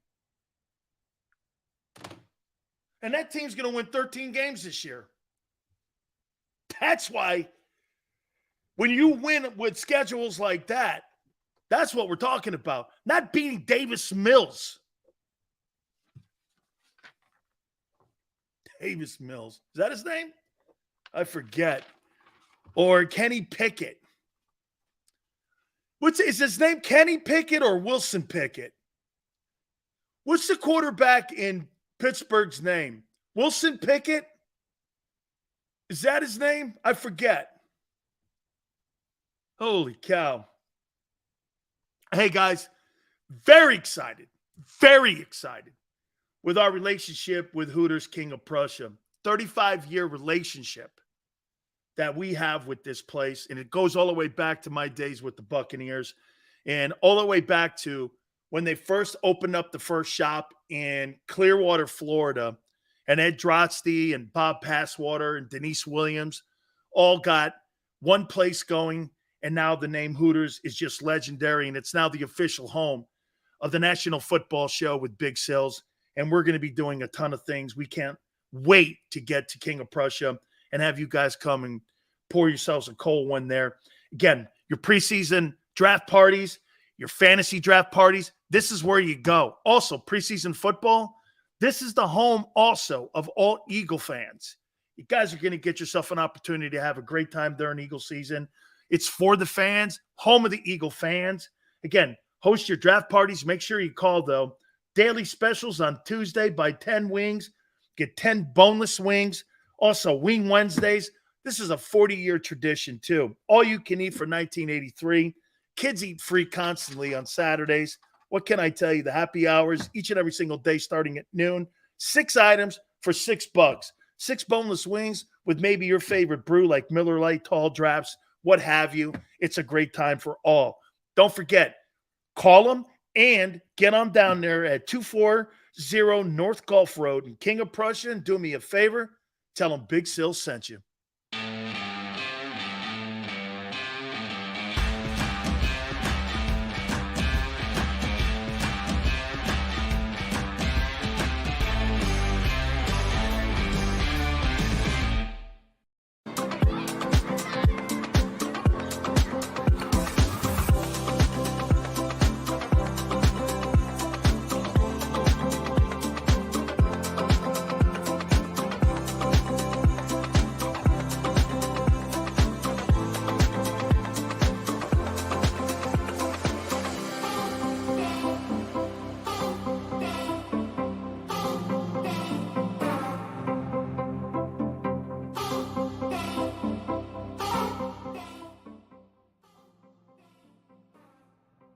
Heading down the shore, have a ball once more.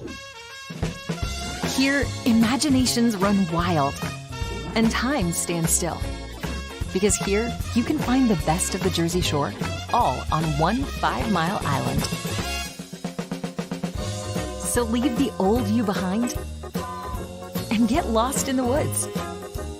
Wild, wild, wild wood days. Score and save in southeastern PA and Delaware with Colony Pools this football season, and let the experts close your pool with a custom Merlin safety cover in green for the birds. And if you join our Winter Watch team, we'll give you another 20% off, and Colony Pools will handle it all. Keep your tiles on your pool, not in your pool. Fly with Colony right now, birds fans. Visit flywithcolony.com.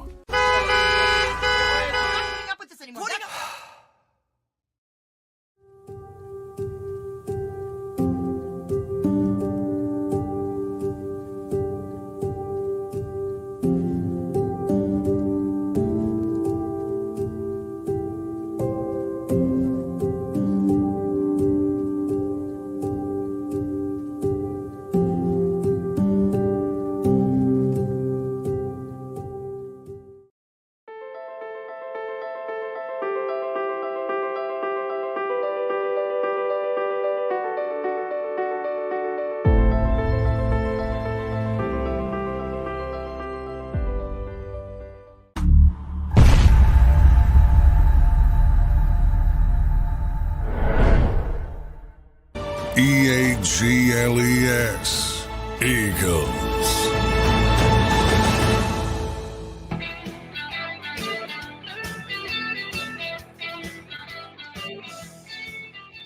It's funny because when I brought up my predictions, Tone is under the, and so some of you are, that you're under the impression that I don't like what Hurts is doing. So in the last 2 years, I will say that he will help guide the Eagles to a Super Bowl and to an NFC title game. That's bad.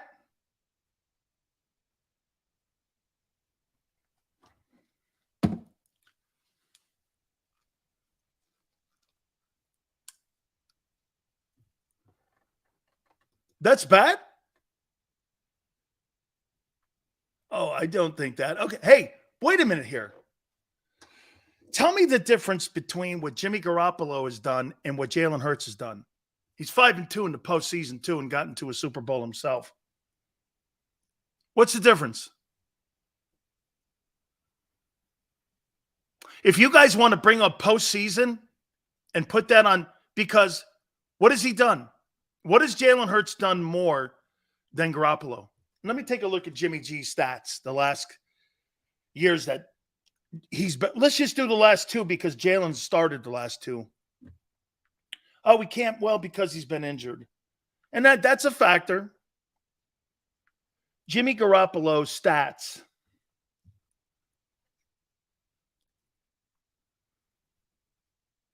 And of course, health has been an issue with him. You like to troll and be selective, though. Boy, I'll tell you something. You think, now look, I'm going to pull a movie reference.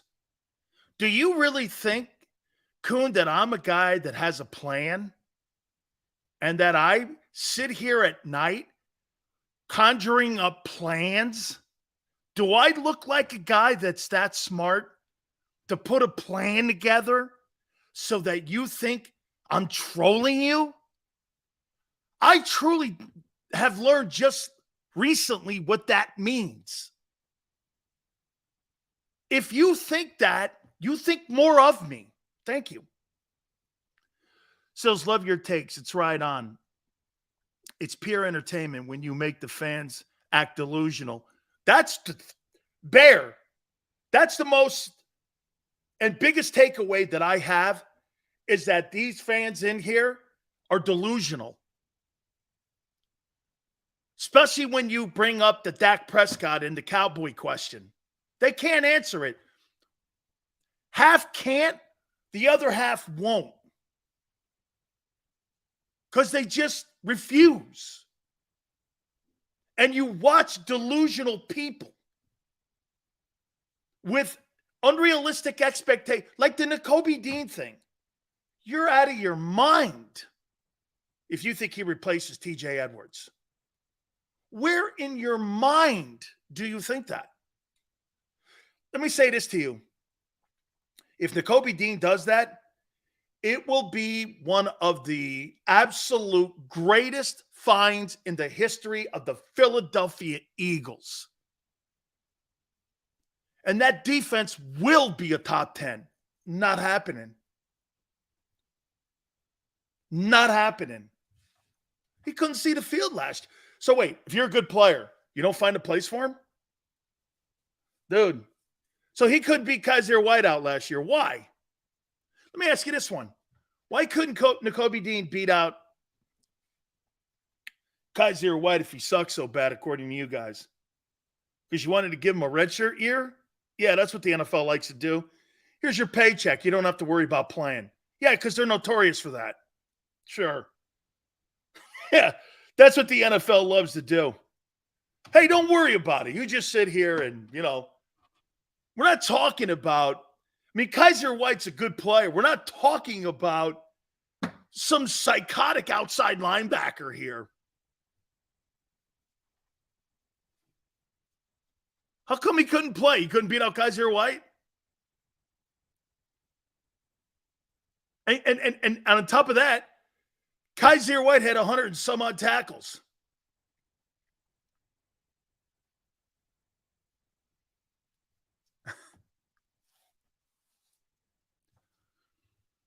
Getting overpaid for that bum in Arizona. Well, we'll find out. He's a bum now? I thought he was a pretty good football player for you, for a guy that you really didn't have to give up anything for. Hey, Tone, was he like was he just like a free agent pickup that the Eagles paid 1.5 on? So wait a minute. You said that a bum that you paid $1.5 million who had 120 tackles is a bum? Well, I sure hope one of your outside linebackers puts those numbers together, because you ain't got a guy on that roster right now who's going to put 120 tackles. And here, you've got to replace 280 tackles, and you ain't got a guy in the building that's going to do that with two guys.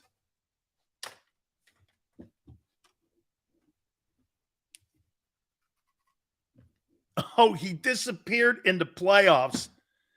But you somehow think you got a guy on the roster. Let's just pretend it's not Dean. So who's doing that? Murrow? This other dude, Christian Louboutin? What's his name? Perry Ellis? Who's the guy that's playing the guys that now you guys are crowning the backup, who's now supposed to be like the next coming of something? I don't know. So you got a guy you're promoting and Perry Ellis. You got another guy who's never played, and you think your defense is going to be okay. I just don't get it. It's delusional. The defense at the time will be Swiss cheese. Hopefully we get Patrick Queen better against the run than Devin White. You're smart. Hey, Bear. Again. I think the offense is going to be great this year. I think the offense is going to be great. I don't think your defense will. Because there's two things fundamentally you can't do. And by the way, I mentioned the Dak thing, and when I say this, you guys melt down. You can't cover tight ends, and you don't have anybody to cover tight ends and backs, and you don't stop the run well. But yet you think you have a top 10 defense. Look, let me make sure that we put center on this, though. Are the Eagles one of the top 3 teams in the NFC? Clearly. Do they have the best offense? Yes. Yes. Is their defense good enough? No. Do they have playmakers on defense? Yes, some. There's about 3 playmakers on that defense with potentially 4. How many holes are there? Well, the entire middle of the field is questionable. So you feel comfortable on August 1st with all those question marks. You didn't have those question marks last year. You were stout at DT. You felt good about your linebacker play. You felt reasonably better. I'll tell you this, you felt reasonably better about your safety position a year ago than you did today. And Howie still didn't feel that well. Why? 9 days before camp, he went and got Gardner Johnson. He had a ton of depth. And then you went and created even more depth during the midway part of the season when you got Sue and Joseph. The reason that the Eagles put 22 starters on the field that started the season is because of their great depth. You have none of that this year. Okay? Sidney Brown can play linebacker on pass-happy offenses. David, he's not playing against Indiana.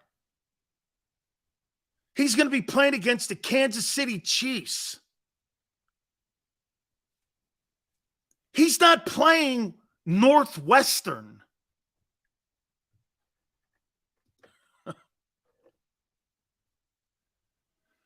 As you can tell, my problem with the Eagles is defensively. Big question, Sills. Don't most NFL defenses have only about 2 or 3 playmakers on defense, if they even have that many? Okay, playmakers? Yes. But most places are solid. Not the best linebacker, but they're good. They're decent. Good front 4. Okay. Decent back 4. Okay. You're not good at linebacker. Your safety position, I don't know, and you have no depth at DT. By the way, somebody will go like this. I thought you liked Jalen Carter. Oh, my God. I mean, would you feel comfortable with a guy who graduated from flight school to take you on your first airplane trip across the country. You feel good about that? Would you feel comfortable? I'd be like, I don't know. This is your first flight? Or like a surgeon. I graduated I graduated open heart surgery. I'm a doctor for open heart surgeries. How many surgeries you done? Oh, you're the first. I don't know. Yeah. I don't know. I don't know.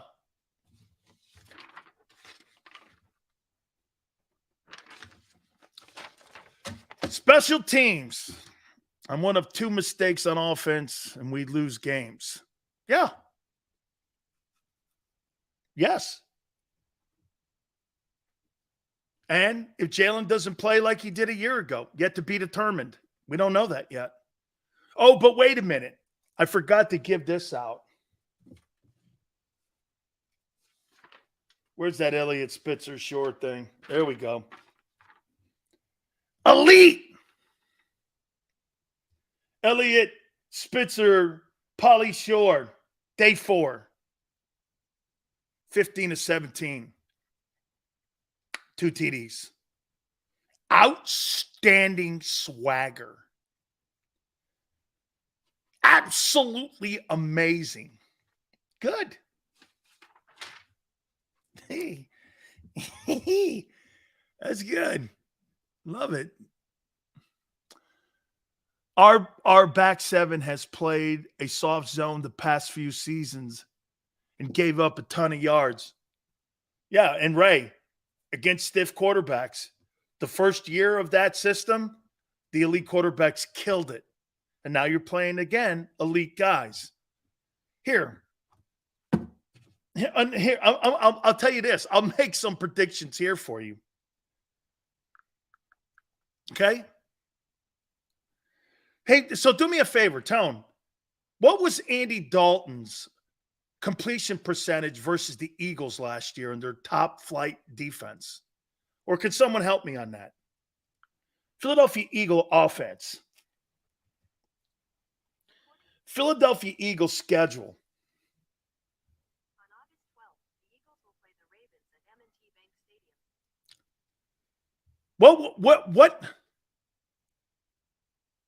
What did Andy Dalton do against you last year? Okay, here's the regular season.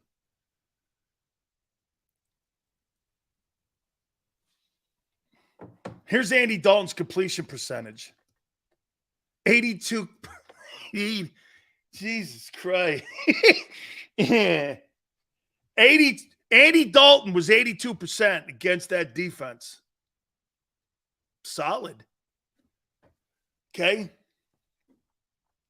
82% completion percentage. You think Andy Dalton's better than Mac Jones?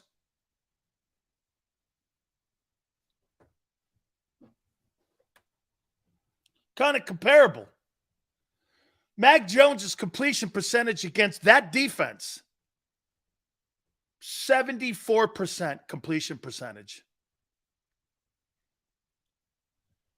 Kirk Cousins, he don't count. He's a bum. The Buccaneers, Todd Bowles' quarterback's a bum. The Commanders, bum. The Rams, Matthew Stafford. No, you know what? I'll do this. Vikings, Kirk Cousins. 65% completion percentage. Baker Mayfield, 66 completion percentage. The Commanders, I'm going to say Sam Howell, probably around 65. Stafford, 75. Rodgers, 85. Tua, 70-ish. Commanders, 65.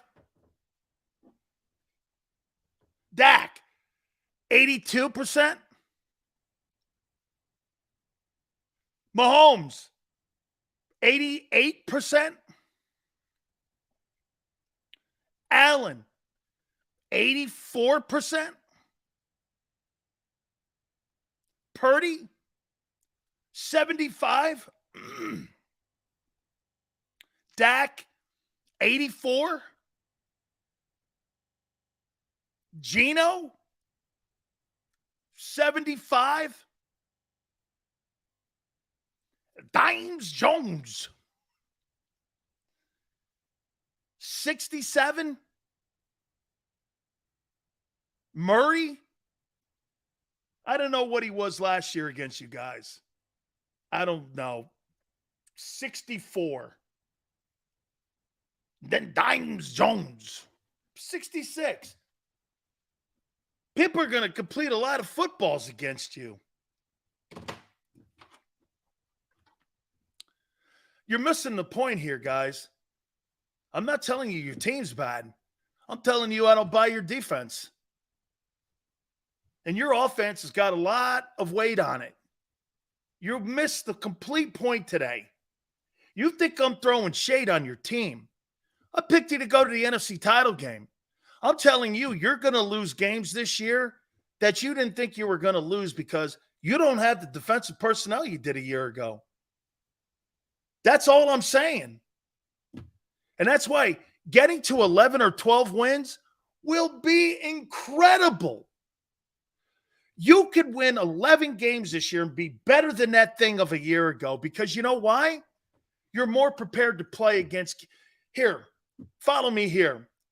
You might be better prepared this year to play against Kansas City at Arrowhead than you've been in any of the last 2 years. Do you agree with that?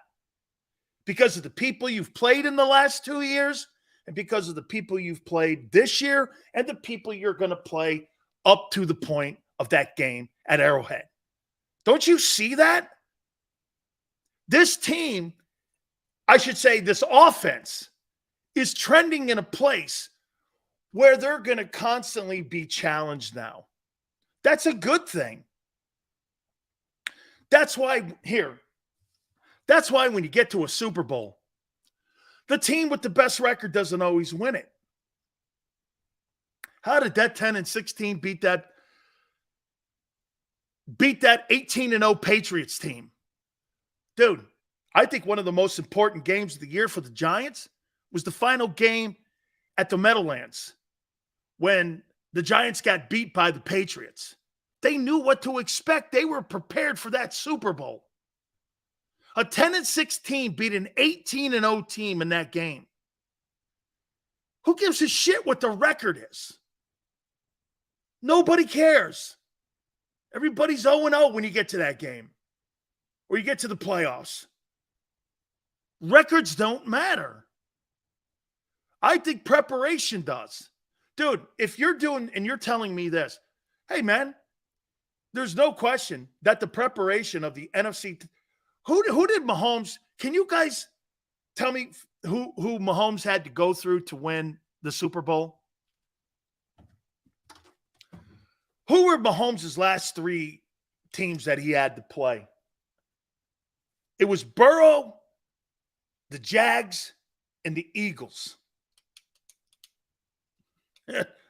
And the Eagles' last three games, is that right? Is that right, Tone? Is that who it was? Lawrence, Burrow, Hurts. Okay. Jalen Hurts went against Dimes Jones, Christian McCaffrey, and had to play Mahomes. Who was more prepared for that game? The Eagles or the Chiefs?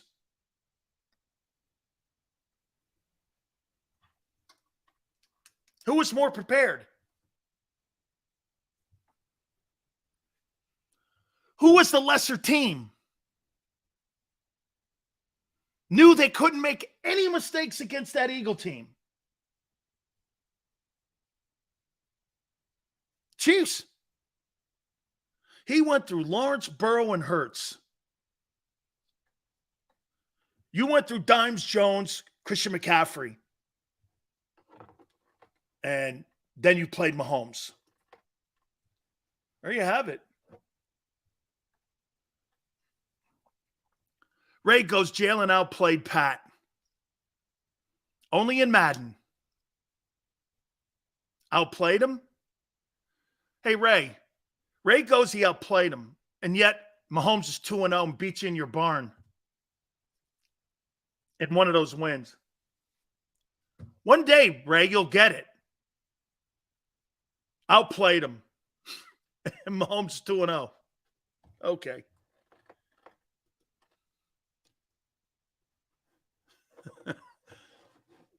Even Tone's like, come on, man. Outplayed him? Outplayed him means you win. I don't care what the numbers look like. He's dead on. Outplayed him. Yeah, well, then how come every time when Mahomes plays when it counts the most? Outplayed him easy. And you're 0-2. Congratulations. You celebrate losing. Oh, I see. Tone is soft? No. Tone is realistic. That's why you guys get all bent over numbers when I say, I want Jalen Hurts to do exactly what he did. I want Jalen Hurts to do exactly what he did a year ago against these teams. The Eagles will be fine, man. Okay? He doesn't have to throw for 4,500 yards. Actually, there's more chance of turnover that way. I don't want Jalen throwing the ball over 500 times. That's not who that offense is. You don't want to see 600 attempts. The more opportunity you throw the ball in the air, the more chances you have of tip passes, overthrows, guys not running right routes. All of that plays into INTs and turnovers. Who led the NFL in the least amount of turnovers a year ago? Was it Philly? Was it the Eagles? Had to be. Had to. Who led the NFL in the least turnovers? Had to be the Eagles. Either that or they're 1-2 somewhere in there, man. They got to be in that top 3. There's not a chance in hell they had the most touchdowns. So the least turnovers wins these games. Come on, man. I'm going to play a little bit of our bold predictions with my Hall of Fame voter and my friend Jason Cole. We bring him in now here on the National Football Show. Jason, what's been the biggest storyline so far as camps open up, in your opinion? Well, it's Aaron Rodgers and the Jets, and all things that revolve around that, but that's what we expected, right? I mean, because everybody wants to see how this works. So even a little bit of news like Sean Payton weighing in on Nathaniel Hackett becomes big news as it relates to New York, and then Aaron Rodgers has to rush in and defend Hackett, and you know, I mean, it's such soap opera stuff. It's ridiculous, right? But that's how this thing is working out. Like, Peyton says something about the Jets and how loud their offseason has been. Well, yeah, when you get a franchise quarterback, it's a loud offseason. Were you not in Denver the year before or ever go to Denver the year before when they got Russell Wilson? How loud everything was there. So, yes. It's Aaron Rodgers. It will be Aaron Rodgers. And everything else is a subplot to the season, in my view. There's some interesting subplots, but they're all subplots. How about this, Jace? I actually like this, and I'll tell you why. It reminds me of Buddy Ryan and Jimmy Johnson stuff, and it reminds me of old school rivalries. Oh, yeah. Is it unneeded? Yes, I get it. I don't know what the end result was of the whole thing, but at the end of the day, it's good for the fans. And I think it brings a little more drama to the season. It's the soap opera. The NFL is the greatest male-oriented soap opera in the history of civilization. Okay? It just is. It's where cattiness and competition, all that kind of stuff comes out.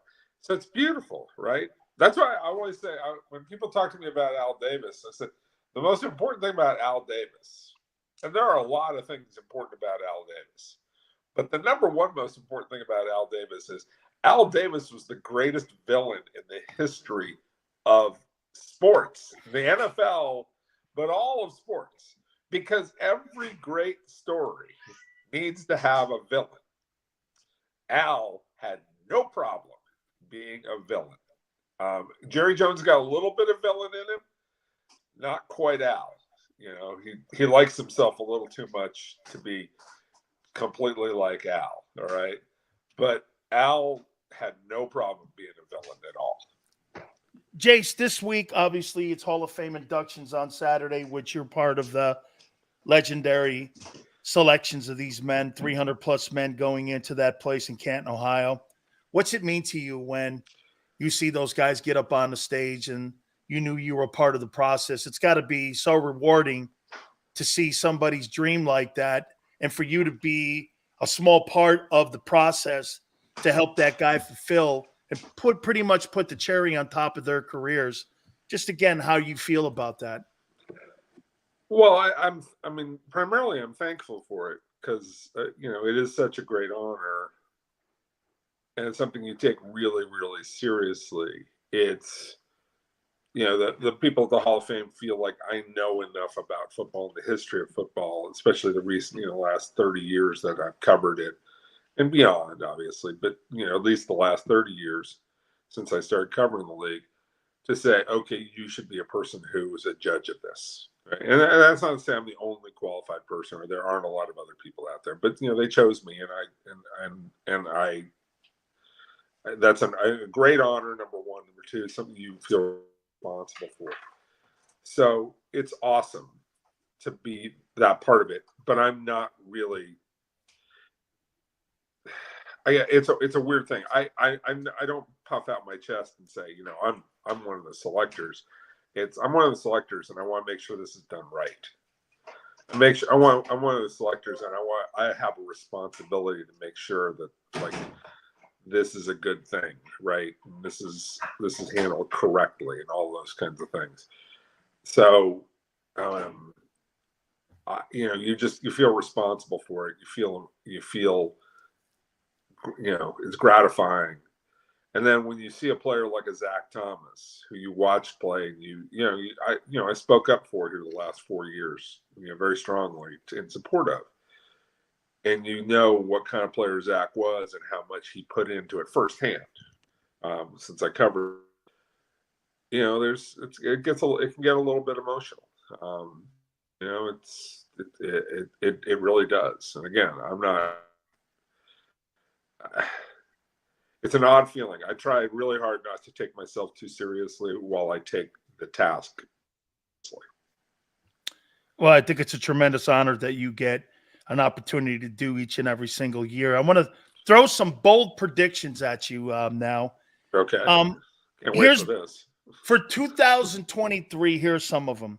Okay. I got Dak Prescott beating Jalen Hurts in the NFC title game. Whacked or not whacked? Look, it's the Cowboys. That's so whack. Come on, they're not getting there. There's no way. They're going to screw it up somehow. There are things that we know in life that will just happen. We will be born, we will die, we will pay taxes, and Jerry Jones and the Cowboys will screw it up somehow. It is just guaranteed that that they're, especially if they're a hint of being any good, right? If they have a chance to actually be good, they will just completely crap the bed somewhere along the line before this, and they'll be awful. And this is one of those subplots. Like, hey, Dak, stop worrying about your interception total so much that you forget you got to go games. Thinking about your interception total, you're going to be afraid to throw the ball into a tight space sometime when you got to make a big throw, right? That's how this game is played. You're going to throw some picks. What matters is, do you win games? Yes, I understand you want to avoid interceptions, but that's not the ultimate goal of the game. The person who finishes with the fewest interceptions in the league is not guaranteed being the Super Bowl winner. It's not played that way. Being the Super Bowl winner, not this interception mark that's kind of an amorphous thing. So yeah, that's whacked out. It's crazy. There's no way the Cowboys are getting the A. The only chance they have is that the NFC is weak enough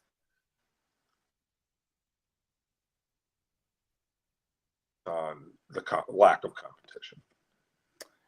The Saints will be the number 1 seed in the NFC, and the reason I say that is because they play in the worst division in football, and they play the worst schedule in the NFL. I mean, there's really nothing on that schedule.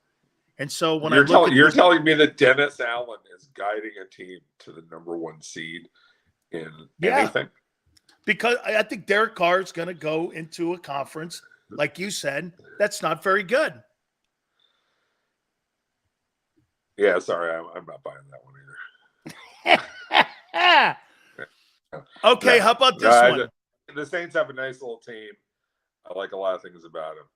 They still got Derek Carr, he's gonna turn the ball. I mean, the great thing about Derek Carr, and this is a good choice on his part, is he went to a climate controlled place, right? He's gonna play, dome games or warm weather games most of the time, right? So that's a really, really good move for him. He's still Derek Carr. He's going to put the ball on the ground, or he's going to throw in critical interceptions. And Dennis Allen just doesn't have a toss to lead a team to a number 1 seed. I'm sorry, I don't buy it. Are you buying Josh Allen is going to win the NFL's MVP? All right, say that again. I lost you for just half a second. Are you buying that Josh Allen will win the NFL's MVP? I put him right in the mix. I like that prediction. That's a good one. I mean, like, he's one of the 3 or 4 guys who'd be the top of anybody's list. But I like that because I think he got pushed a little bit by poor performance at the end of last year. He got wild again. He got out of control again at the end of last year, lost the discipline in his play. I think that he's going to look at that and he's going to take it very seriously, because the one thing about Josh Allen that you can say is he's worked really hard on his game to things that were wrong with his game, like his release and all that. So he's very conscientious about his play, just like Mahomes and the other great ones, but he's really conscientious about it. And I think he'll look at that and say, you know what? I wasn't really right at the end of the second half of last season. And he'll want to come back and fix that. So I like that. I think also the Buffalo Bills, like 2 years ago, they were on fire and then met that game in Kansas City and just blew that game in Kansas City, right? Yep. Last year, you saw it. They were playing as if they were trying to win a Super Bowl in September, and they just came out hell on wheels for the first 4 or 5 weeks of the season, right? And just decimated people. And you just sat there and you're peaking too early. They'll learn that lesson that no. We got to get through 12, 13 games, and then we got to peak at the right time of the season. And they'll be ready to take advantage of that. And I think that will work in Josh Allen's favor. And so I like Josh Allen as an MVP pick. I mean, I don't know that's the boldest prediction in the world, but, you can sell it however you want to sell it. Bill Belichick, 2023 will be his final season in New England.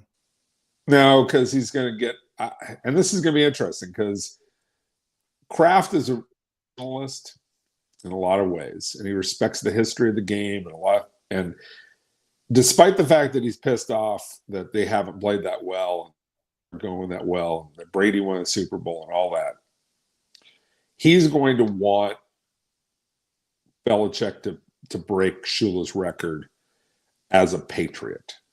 Jason, that's 4.5 years away, man. No. I mean, total wins. Total wins, not regular season? No, not regular season. Just total wins, because they'll manipulate the wins, okay. Right? Okay, and so by total wins, he will break Shula's record. And it won't be this year because I think he's 14 off, something like that. Yeah, It'd take a hell of a season. With the 35 playoff wins, I think he's like 14 out. They'd have to win 14 this year unless they made the Super Bowl. I don't see that happening. So, he'll get close, and then they'll sit there and they'll think about it, and they'll go, "We got to run it back for one more year to get him past that record, and he should do it as a Patriot head coach, and then he can walk. I just think that that's as much as pressure as they're putting on Belichick right now to get it done right now. There's going to be a little bit of history part to this. He's going to get, he's going to win 9, 10, 11 games this year now, and that's going to put him within striking distance. And they're going to say, no, let's bring him back for one more year. That's my feel. You like my prediction that Mike Vrabel will be the heir apparent in New England? I like that a lot. I do. I think he has the countenance. I think he has the toughness. Defensive-minded guy, played for him. Didn't coach with Bill, but played for him a little bit. Knows the culture up there. Kraft likes him. I mean, it just seems like he fits that. I like that more than I think Josh has once again. McDaniels, I think, which everybody thought was going to happen at one point in time, and he was tight with Kraft. I think McDaniels has proved that when you put him in the chair, he's just too controlling, and he makes kind of wacky decisions. And Kraft knows that you don't win with wacky, erratic decisions. You know what Josh McDaniels' coaching style reminds me of? When Patricia was in Detroit. It just seems they seem similar. They're trying too hard. Yeah, they think they're Bill's clone, and the things that Bill did, they think they can do. And you know better than I do. Every chef has his own way of making a cake. You know what I mean? Right, you're not making it the same. Right. Well, and here's the one thing that they don't get. Bill understands players make the game. Right? Now, players have to be coached, but you get a great player. Like, you have to go get Lawrence Taylor. And there aren't a lot of Lawrence Taylors out there. You have to go get a Tom Brady. There's not a lot of Tom Brady's out there. Although, he understands that part of it. I think Josh believes that you can create a player, which I always go back to Tebow. Like, he drafted Tebow in the first round because he thought he could make Tebow a quarterback. He brought in Jimmy Garoppolo this year, even though he knows all the problems with Jimmy, right? I like a lot of things about Jimmy Garoppolo. 5-2 postseason, I like him. I like him. I know he's going to get hurt, right? Like, the odds are, number one. And number two, he's going to screw up certain plays because he sometimes literally forgets the play from the moment you break the huddle to when you get to the line. I mean, that's the kind of kid he is. He's what he is from that sandwich commercial. Good thing he's so good looking. Like when the grandma literally says that. Good thing he's handsome. Like, because he's kind of a bimbo. And sometimes you see him out there. Jace, I got one final question for you here. Sure. Does the NFL try to match up teams? Because Craig Carton asked me this to ask you. Do they try to get teams to play in this Hall of Fame game that are getting players that are being inducted into the Hall of Fame for that respected weekend? Do they try to do that? Yeah, they try to do that because it's easier. It's easier to get. It's a reward for the fan base because then you make it desirable for the fan base to come in for 3-4 days, get a whole package, right? Because you're saying, like, if the Dallas is in the game or the Pittsburgh or this, put them in that game because they're going to be bringing a whole bunch of fans from wherever they are to come see this, the Saturday show, right? So that's part of it, and that's a good thing. I mean, again, I totally think it's a great thing. Should be a great weekend too to watch these guys go into the Hall of Fame. Football is here. Thursday night football, Browns and Jets. It's going to be a crazy season this year. Jace, I appreciate it. Make sure, folks, you go to Amazon and get Jason's book. We appreciate it. Thank you, brother. I appreciate you always doing this for me. Anytime, dude. Be good. My friend Jason Cole, please hit the like button. Keep it here on the National Football Show.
Go passionately.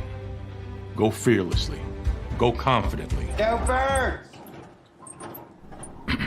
Go confidently towards your goals with First Trust, Philly's hometown bank for nearly 90 years, and the official bank of the Philadelphia Eagles. We're focused on getting you over the goal line. So go with conviction.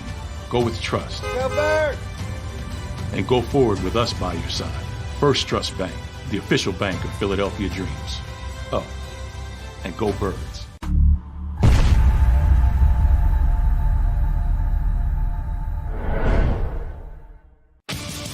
The greatest fans on earth. It's a bold statement, but would you expect anything less from Philadelphia? 58 years of heartache creates a toughness, a grit, a resolve not found in most. Sure, our prayers were answered, but now that we've had a taste, we're looking for more. Pondley Hockey, official partner of the Philadelphia Eagles. All right, did you know I was the mommy slam dunk champion? Really? Yes, really don't sound so surprised. Let's see it. Oh, you're ready. All right, here we go. Let's hear the crowd. So go to right, go to left, fake a mom. Mama, go up, up, up. She did it. Again? You can't avoid gravity, but United Healthcare can help you avoid financial surprises by helping you compare costs and doctor quality ratings. United Healthcare. Uh-huh. EAGLES. Eagles.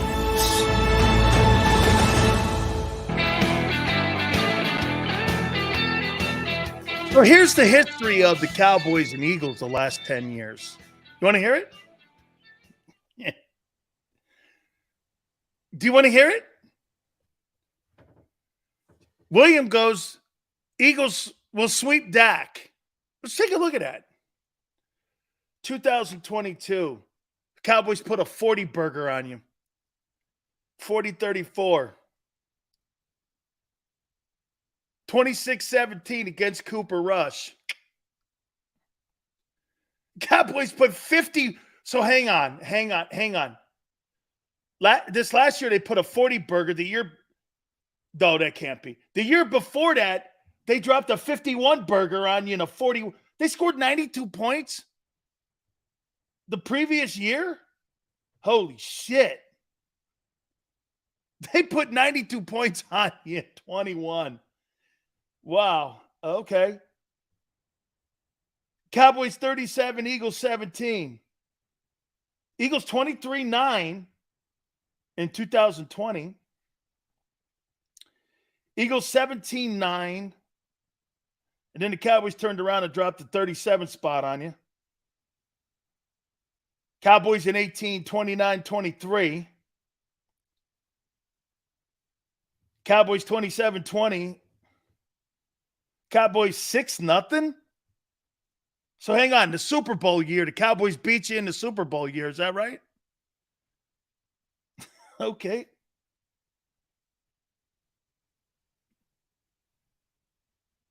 Eagles put a 37 spot on the Cowboys, 17. Eagles 27-13 and 17. Cowboys 29-23 and 16. And Eagles 33-27.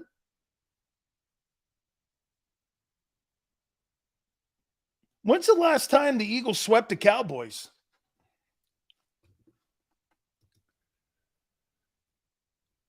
Said everyone that game? Of course. Let's see here. 2013, Cowboys 17-3. Eagles in 13, won 24-22. 2014, Eagles 33, Cowboys 10. Cowboys turned around 38-27. 15, Cowboys 20, Eagles 10. Eagles 33-27. Cowboys 29-23. Boy, man, this just goes back and forth. Dude, what was up with the 17 game? How come 6-0? What happened in that thing? What's up with that? You mean the Eagles couldn't put any points on the board in a Super Bowl year? Oh, they sat everyone. Oh, okay. Oh, okay. Sorry. So, just told you we sat everyone. Okay. Okay. Hey. Okay. Look at Tone, man. Shit, he's got this. Hey, this guy's got this list under his pillow. As every Eagle fan should and Cowboy fan. Cowboys swept you in 18.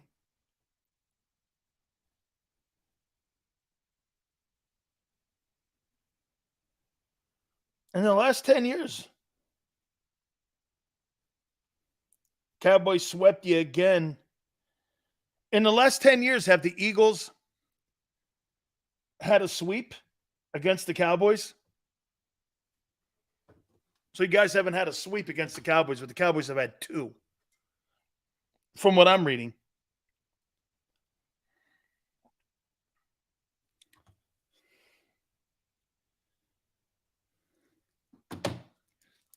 But you play well against Dak. That's what you say. I don't see I don't see that.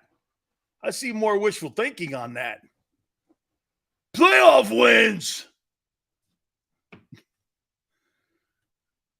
Who cares? You should care this year. You're not just playing the Cowboys. You're playing good teams. You're not going to be able to roll over and take losses like you did at the end of the year if he goes down and win home field advantage. It's why I'm picking the Saints. Philly 500 wants you in an Eagles jersey if Jordan Davis has an outstanding year. He mentioned it on his podcast. I won't have to have that, and I won't have to worry about that. He'll be Jordan Davis. 26 tackles, 4 sacks. The guy next to him is going to be spectacular, I believe. Okay? I think he's going to be spectacular. Dallas still stinks. Again, unless it's again. Hey, I will give it your boy. Hey, my boy Jason Cole doesn't buy it. Jason doesn't agree with me. He goes, come on, Sills, they're the Cowboys. They'll figure a way to screw it up. Okay? Maybe. Dak has gone down. Carr has gone down too. Hurts, I never said Hurts is going down. Oh, you mean going down like injury? Oh, yeah. Yeah, well, he has. Oh, you mean like injury, not going down in talent. Okay, yeah, sure. Yeah, well, he has. Every year he's played, he's been injured. So, yeah, I understand. Now, yeah, I get it.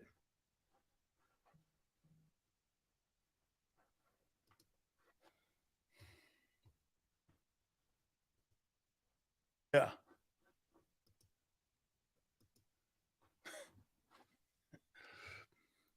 This is going to be, I can't wait. Anyway, Dan, you sound like a Cowboy fan. I'm not. All right. I'm a fan of content. Guys, thank you very much. I really appreciate it. You guys are spectacular. Tone was like this. I told you they sat everybody. Did you not get it? Did you not get it? I got it. Sorry, man. I didn't, Hey, and DeAndre Swift, stop talking shit on him. Yeah, no, I like him. I'm good. I'm good here, man. Please hit the like button. You guys are great. Big Joe, Xander, thank you guys so much. Tone, you keep killing it. And one thing I noticed about Tone, man, you bring something up and you see the delusional stick come out. It comes out everywhere with some people when you ask a question. Once again, dudes, I think this team's going to play well. My only problem is, and it's got nothing to do on Hurts, my question going into the 2023 season will be your defense. Okay? That's it. Nothing on your offense. I think it's great.